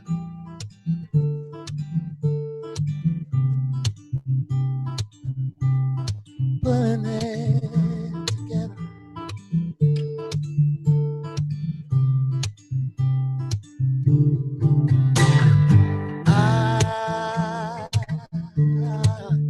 I disappear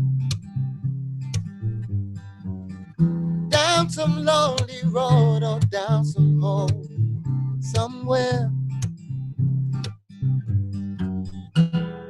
Who were you and who am I? Fingers burning, sacrifices, catching tails and breaking codes, putting pieces back together.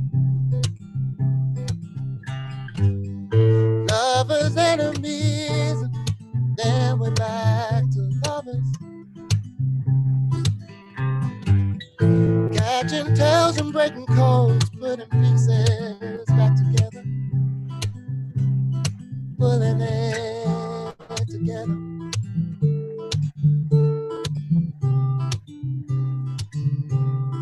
Pulling it together.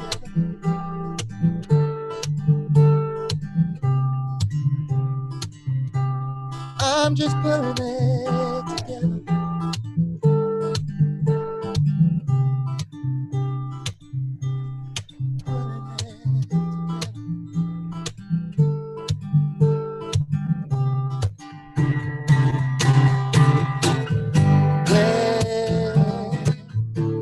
Where's that face I know?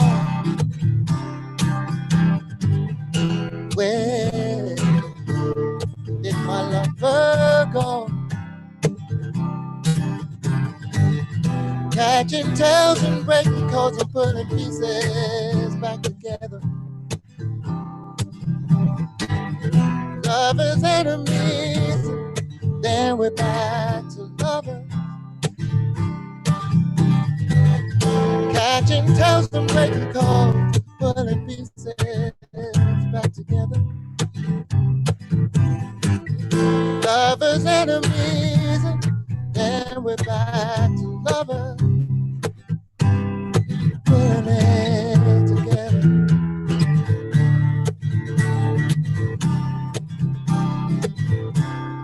Putting it together.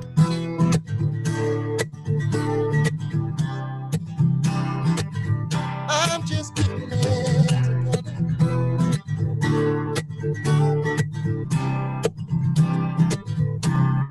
Putting it together.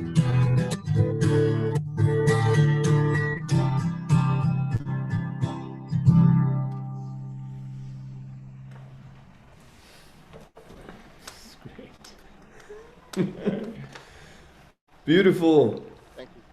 Thank you. Thank you. For reaching the last round. Shall we make a quick round through rounding it up and then have another song, or would you play one song now and then we go into the finale? What's the flow? Sure, I don't know. It's up to you. Should we play? Yeah. Okay, we'll play one more. Is that all right? Everything is all right. There is a... Cool. Should we play Locked Away? Or which one do you want to play? Eilish, okay. All right.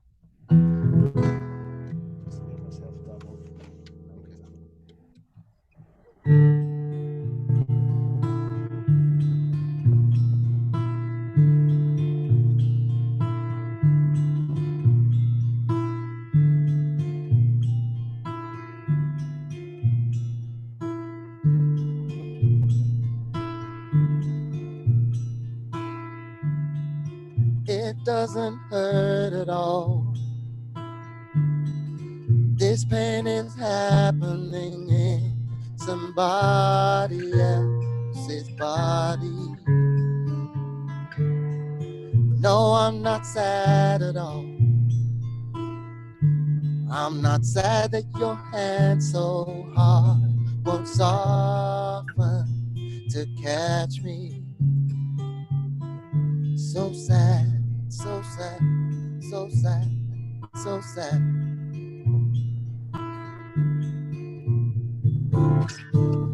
Let bygones be bygones. Let those broken bones set. Don't forget to forgive when you forgive and forget, forget, forget. I can't forget. I can't forget.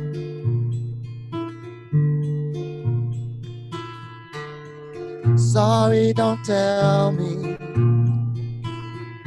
Please don't tell me you're sorry, 'cause your conscience is sore. It's just a laid out. It's just a laid out trajectory of your sad little story. So sad, so sad, so sad, so sad.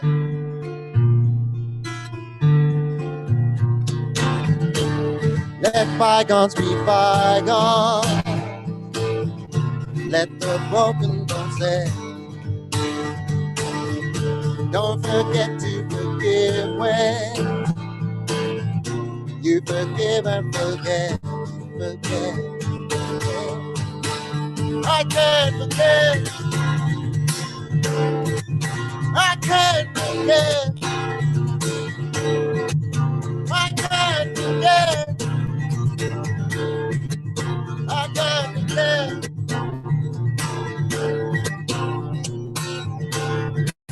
Eilish is flying. Eilish is flying. Eilish is flying. Eilish is flying. Eilish is flying. Eilish is flying. Again, again, again, again. She flies, she flies, she flies so high, so high, so high.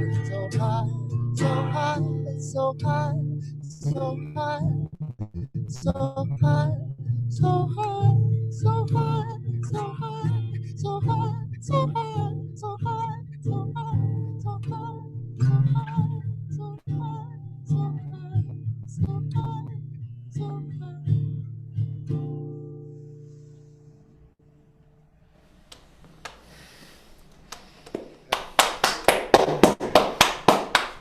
Thanks so much, guys. Thank you, industry, Matt Lewis and Mani OBEYA. Wonderful and beautiful drive and beautiful combination, and just great songs and flows. Thank you. That's Thank you, guys. inspiring vibes alongside and over the Danube, so close to the Danube, and art.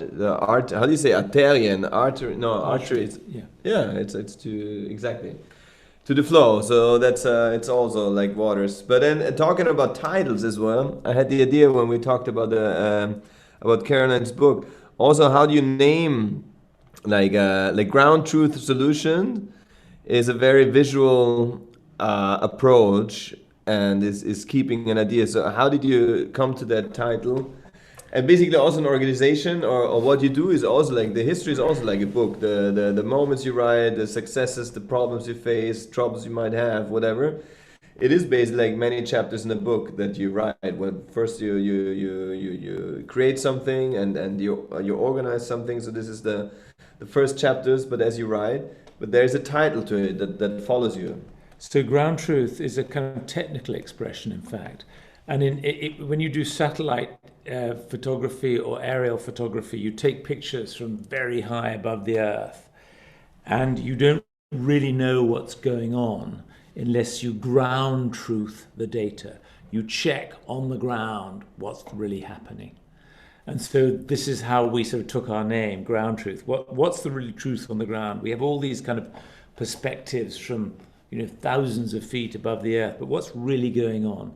So that's where we took our name, and I think that's really the sort of inspiration of the organization. And remember, like when Caroline talked before, that she also you remember days when you really like the decision has to come closer to decide on a title, and remember the moments when you decide and when the idea of ground truth solution came into your mind, and when you actually decided upon. I don't actually remember, but I remember hearing of this expression ground truth very many years ago, and it struck me as a kind of really important concept that you don't know what's going on unless you've been there, unless you've talked to people, if you've seen it with your own eyes. And that always sort of struck me as a really relevant way of measuring things. And so when I set up this thing, I thought this would be the perfect title.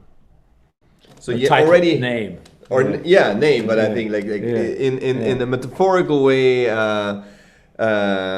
everything you do is also writing a life's book, or many people's lives book in a way, and that's why I came up with the idea of title. I mean, it's a brand, it's a name. Yeah. But then again, also, I wanted to say something I forgot, but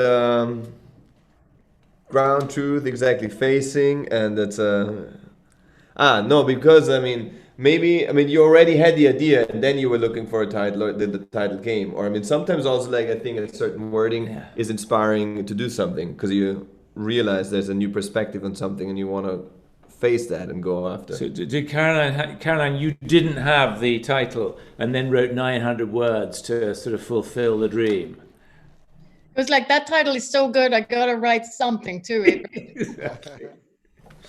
The funny thing is my project, when I play things in a public space or whatever I do, it mostly starts with a title and then follows the work, and the craziness. And sometimes you achieve to come up to the idea of a title, and sometimes you fail. I think this is It's true. My second book that's now at a publisher in Sweden, that was actually the case there. I just, the Japanese word satori always struck me as something so beautiful, and I could never find the same resonance with any other word than that Japanese word. And so that story actually came from that word. It's true. I mean, it's much shorter book though, 200 pages or so. So that was doable. Yeah. Nice, wonderful. Yeah, and to the city of New Orleans. There are many songs about New Orleans, I think, and Louisiana. It's coming from French history. Louis, like all the French kings were called Louis, and their surnames were always Orleans. So it's a New Orleans, Orleans, whatever. Anyway, but then there are specific. Anyway, I mean, for a couple of years, you had there was a crisis of the flooding, and I think there were many different interesting programs. But I mean, like the atmosphere in the streets, even in a lockdown, when how do you focus? It must be. I mean, it's a city of music. Like Vienna is a city of music, and New York, obviously. So three cities of music unite tonight, and I couldn't. Is there any other city in the world missing when we talk about really the heart of music? I don't know. Well, I mean, New York, yeah, New York has the Bronx because I'm a hip hop girl. So, but in New Orleans, once we got locked down here, musicians immediately just started playing on their stoops. So in certain neighborhoods, you could just walk down the street and hear a number of different concerts. And that hasn't stopped happening. A good friend of mine, right after we got locked down, also passed away. And so a bunch of musicians came to my backyard and we made a social distance video, music video and song for him.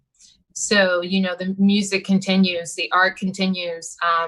There's an amazing young artist named Lionel Mitchell, visual artist, and he's been doing incredible social activist visual art, graffiti art, and wall art all down Frenchman Street. B. Mike, who is born and raised artivist here, actually is very well known in the United States right now. He's been doing murals. So the art doesn't stop happening. The you know, in this town, they're not going to stop making music. It's another inspiration. It's another thing to write about. You know, without music and without art, you know, how would we get through these times? I think about a great podcast called Decompose, and really talking about like how we've used music, especially during times of war, how the government was constantly using art for propaganda. Porgy and Bess, for example, was used to show the rest of the world that African Americans were being treated well. That's why it became this international treasure that, you know, flew around. They showed Black people wearing furs and, you know, fancy clothes, and the reality in United States was something completely different. But the art was playing a very important role at that time, propaganda or to heal, whatever have you. One side of the same, two sides of the same coin. But you know, New Orleans is not going to stop creating art, and just like you know, New York, I'm sure it's not stopping. I'm going to hand that over to you, Andrew. That's my third home.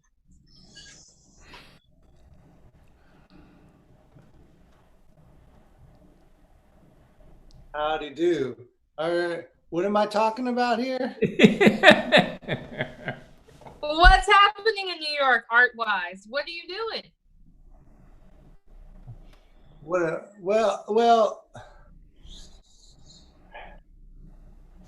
What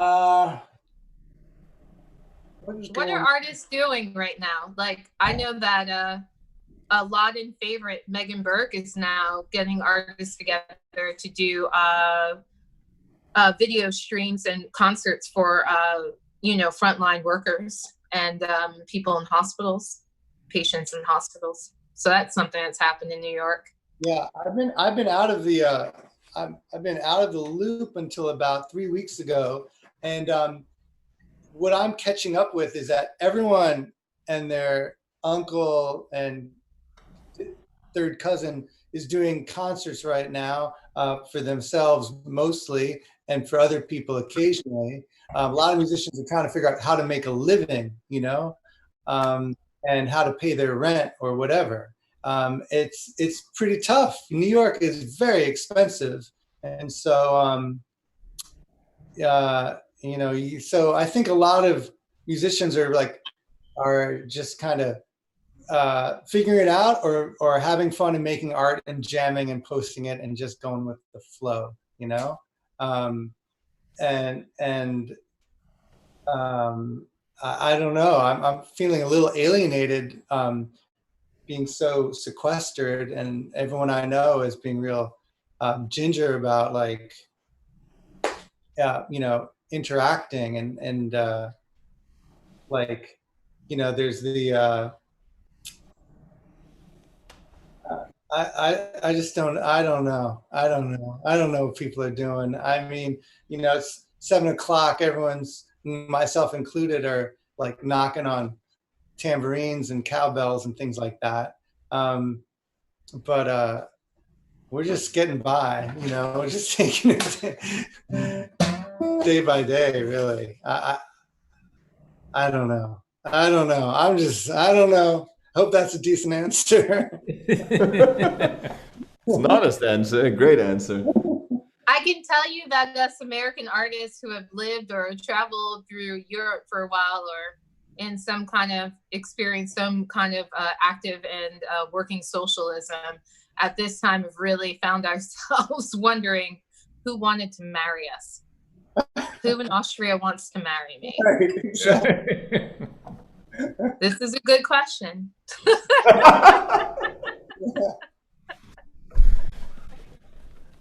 Sure, half of Austria and half of America. So I mean, there's a lot of options as usual, as always. But you know, it's interesting you say socialism, but you know, so social democracy with health systems that function as is the case here and in many other parts of Europe. And even if you look at how much you pay in tax in Europe, it's about the same as you pay in the States, but it's a lot more of it goes to the military in the States than it does to health and education, all those things. So, you know, there's this sort of scare word, you know, socialism, which is sort of raised to which people feel they're going to have to pay enormous amounts of tax. But if actually the United States just spent, you know, less on its military rather than 10 times more than the next group of military spenders, and you didn't have this massive military complex. I love the States. I've lived there for many years. Preaching to the converted. You're so right. I mean, it's preposterous. I mean, people complain about maybe their taxes going up a bit, but then they'd be saving money not paying for health insurance exorbitantly. You know, But do you think that's going to happen now? Because now there are 33 million people out of a job, and many of those who have jobs have their healthcare through their jobs. So will this lead to a kind of inexorable pressure to get some kind of public healthcare? But I do not understand why people are so viscerally against the idea of some common service. It seems amazing. I know there's no easy. It's a big, you know, the United States is it's just the States. There's nothing very united about it, except for the fact that that's the name, right? We can put maps over, like overlay these maps, and I'd love to do that project actually, with like how people voted for the Civil War, how people voted for the last election, and how people are voting for, or looking at maybe even public health care, right? It would stay the same. It would look the same. We're very much so, we're tons of countries under the guise of one. And because of that, you know, all of these federal, you know, policies actually don't necessarily work, because they're based off of, actually, when we talk about, and you were saying with this being on the ground, you know, one state's Band-Aid doesn't work to fix the other state's problems. And so, you know, I sound like a Republican by saying this, but, you know, state governments should have a little bit more control and be a little bit more fostered and raised to understand how to really deal with the problems that are local, and that way we can then look towards other, I always think of the United States as being like Europe, but unfortunately considered one state, one country. So I think that's a huge problem. And the ways that, when we think about COVID, COVID is an amazing, I don't know if anyone's listening to the science behind it. This is an amazing virus, right? Like, it lives in your body for 3 days before it attacks. It does nothing but listen. It does nothing but listen to your body and is like, what's going on here? What's not working? What's working there? And the weakest parts, that's where I'm going, like it plans the attack. And in the United States, because we know there's so many different strains of this one strand, in the United States, it is absolutely attacking different ways in different parts of the country. And I think that's also a metaphor, for how ununited we are, but still considered one state. So that is a big thing, I think, Nick, for as far as thinking about, how to really get the people to feel empowered to start really fighting towards public health. There's a lot of basic needs that aren't taken care of on a very local level, because of being federally run, and not necessarily the states having more power that they could to help citizens in their state. Totally agree. I mean, it's strange and it's sad that what's happening now will probably not change much. It's just a weird country. I mean, I remember I was in Germany 2 years ago or 3 years ago on tour, and they said, this Trump guy looks like he's going to win, don't you think? I was like, no way, are you kidding me? There's no way he's going to win. And yet, so this country elected Donald Trump, and plenty of people seem happy. Of course, this country also elected Barack Obama twice. And, it's just, the forces that need to be contended with are the virulent voices of hate speech, and speech is protected. Freedom of the press is protected. That's a good thing. But like the nuances of how speech and influence is peddled in the age of the internet, and it's so influential. We haven't figured that one out. And we in America and in Europe, we're paying the price, because society and civil society is being eroded because of us not figuring out this new challenge to our freedoms by those like myopic nihilists on the right. If I may, that's what I think. No, totally. Yeah. Scary stuff. Totally. I mean, like, could you place us a final song on that theme, Andrew? Like,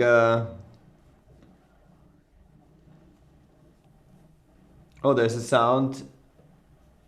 I don't hear him anymore.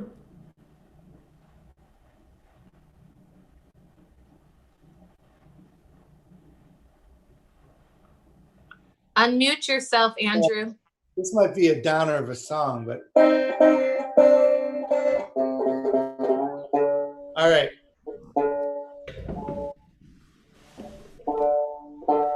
Let's bring out the banjo for this. A very American instrument, in that brought over by Africans who were enslaved, the banjo, and was a very popular instrument. Then was adopted sort of in the mountains by white people, and then was used in so many heartless ways to just kind of pollute the banjo for the people who brought it over. But more and more African Americans are playing the banjo today.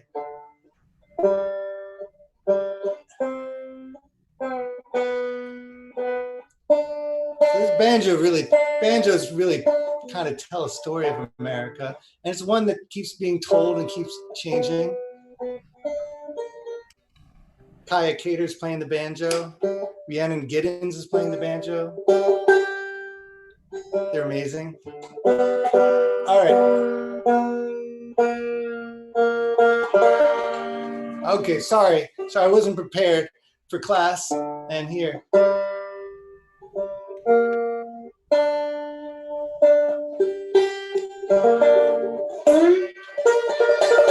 I want you to see the banjo. It's so pretty. It's prettier than I am. Here, there we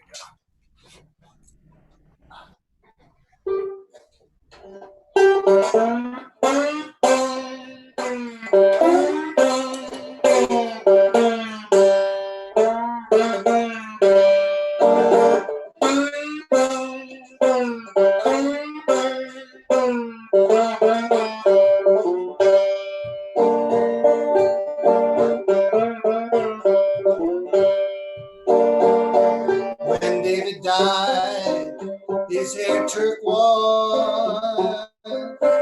Mama shook her head and Papa said, boys will be boys. With his brother gone, sent off for a long time.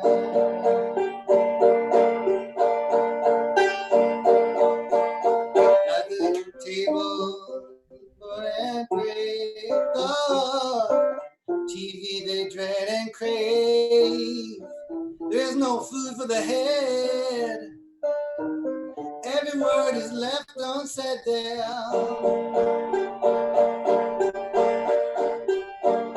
Whoa, take me to the fold. Even the 21st century is getting old. Whoa, the stone has rolled. Even the 21st century is getting old. The 21st century is getting old. Take me to the fold. Oh, the stone is rolled. Take me to the fold. The 21st century is getting old. The 21st century is getting old.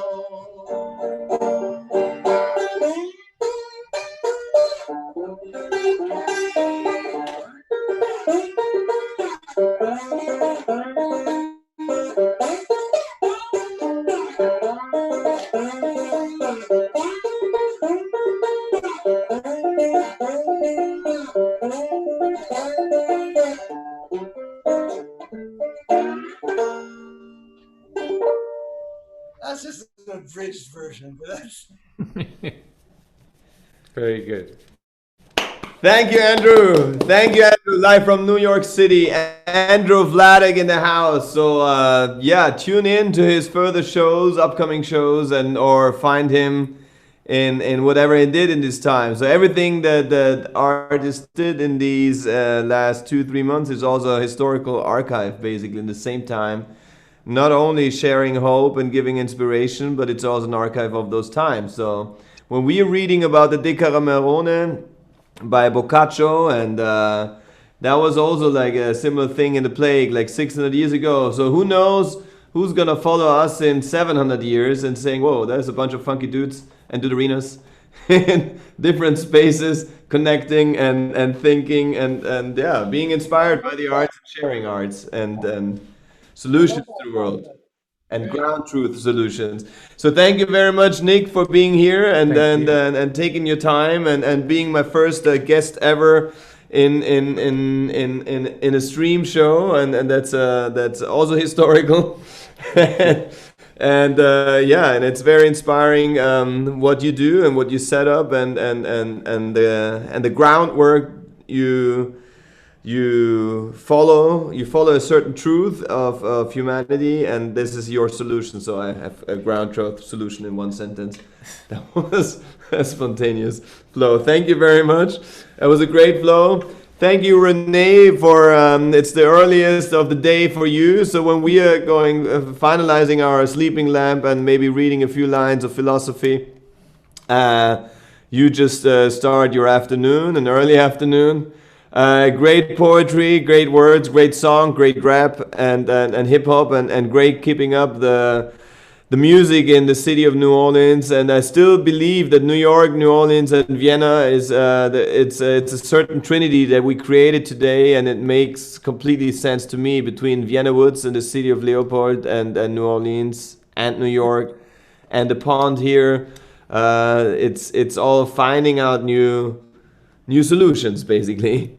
And so the same goes up to the Vienna Woods authoring and exactly producing new artistic work in written words like Carolina.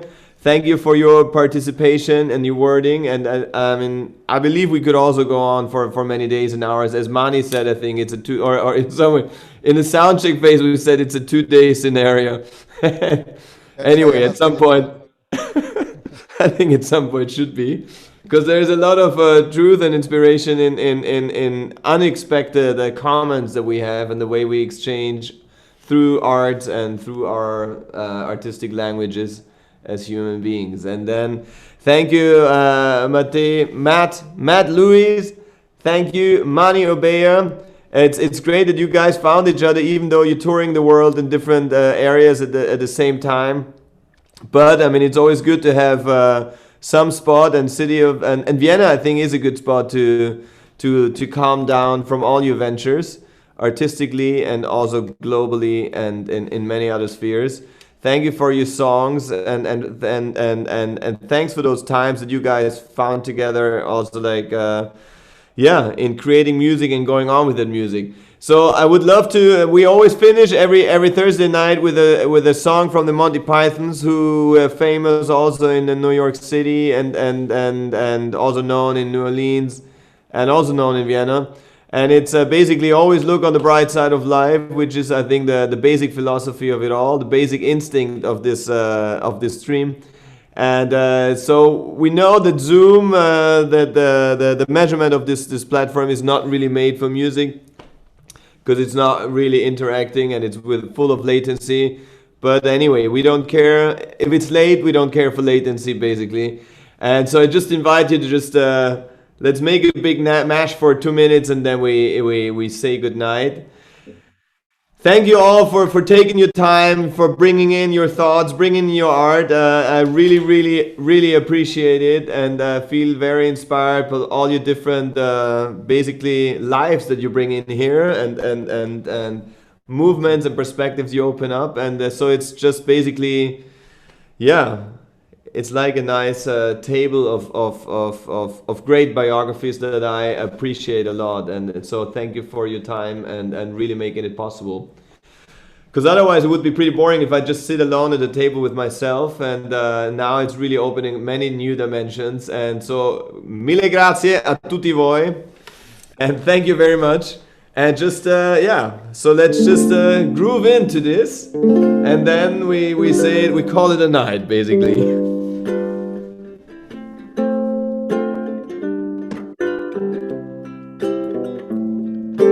Yeah, Matt, that's the right way. Andrew, I see.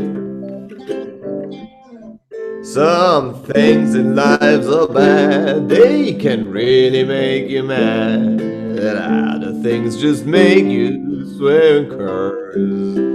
If you're looking on life's grumble, don't whistle, don't grumble. Remember that the day will turn the world. And always look on the bright side of life. And always look on the bright side of life. Life's a piece of shit when you look at it. You can always face the curtain with a smile. If you're part of this beautiful show, keep on laughing as you go. I thank you all for being part of it.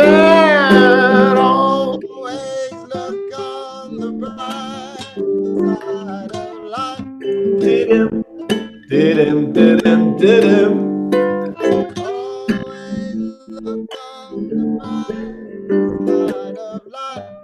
Did-em, did-em, did-em, did-em.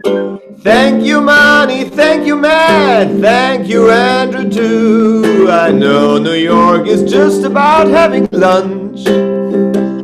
Thank you, Renee, for your poetry anyway. And thank you all, Carolina, of Vienna Woods and Lunch. Thank you, Nick, for being here. I know it's quite something new. It might be absurd, but anyway.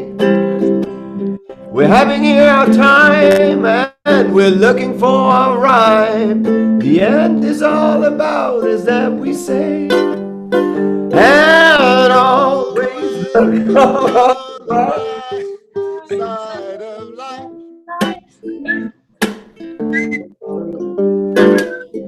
Always look on the right side.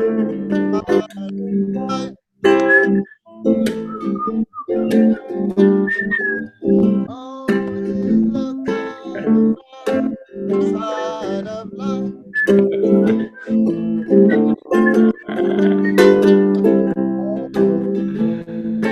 The light side of life.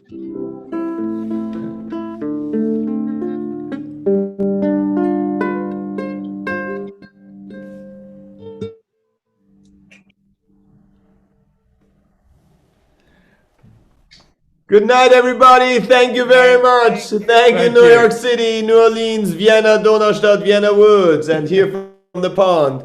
Thank you, Nick, Andrew, Renee, Carolina, Matt, and Money. Night, guys.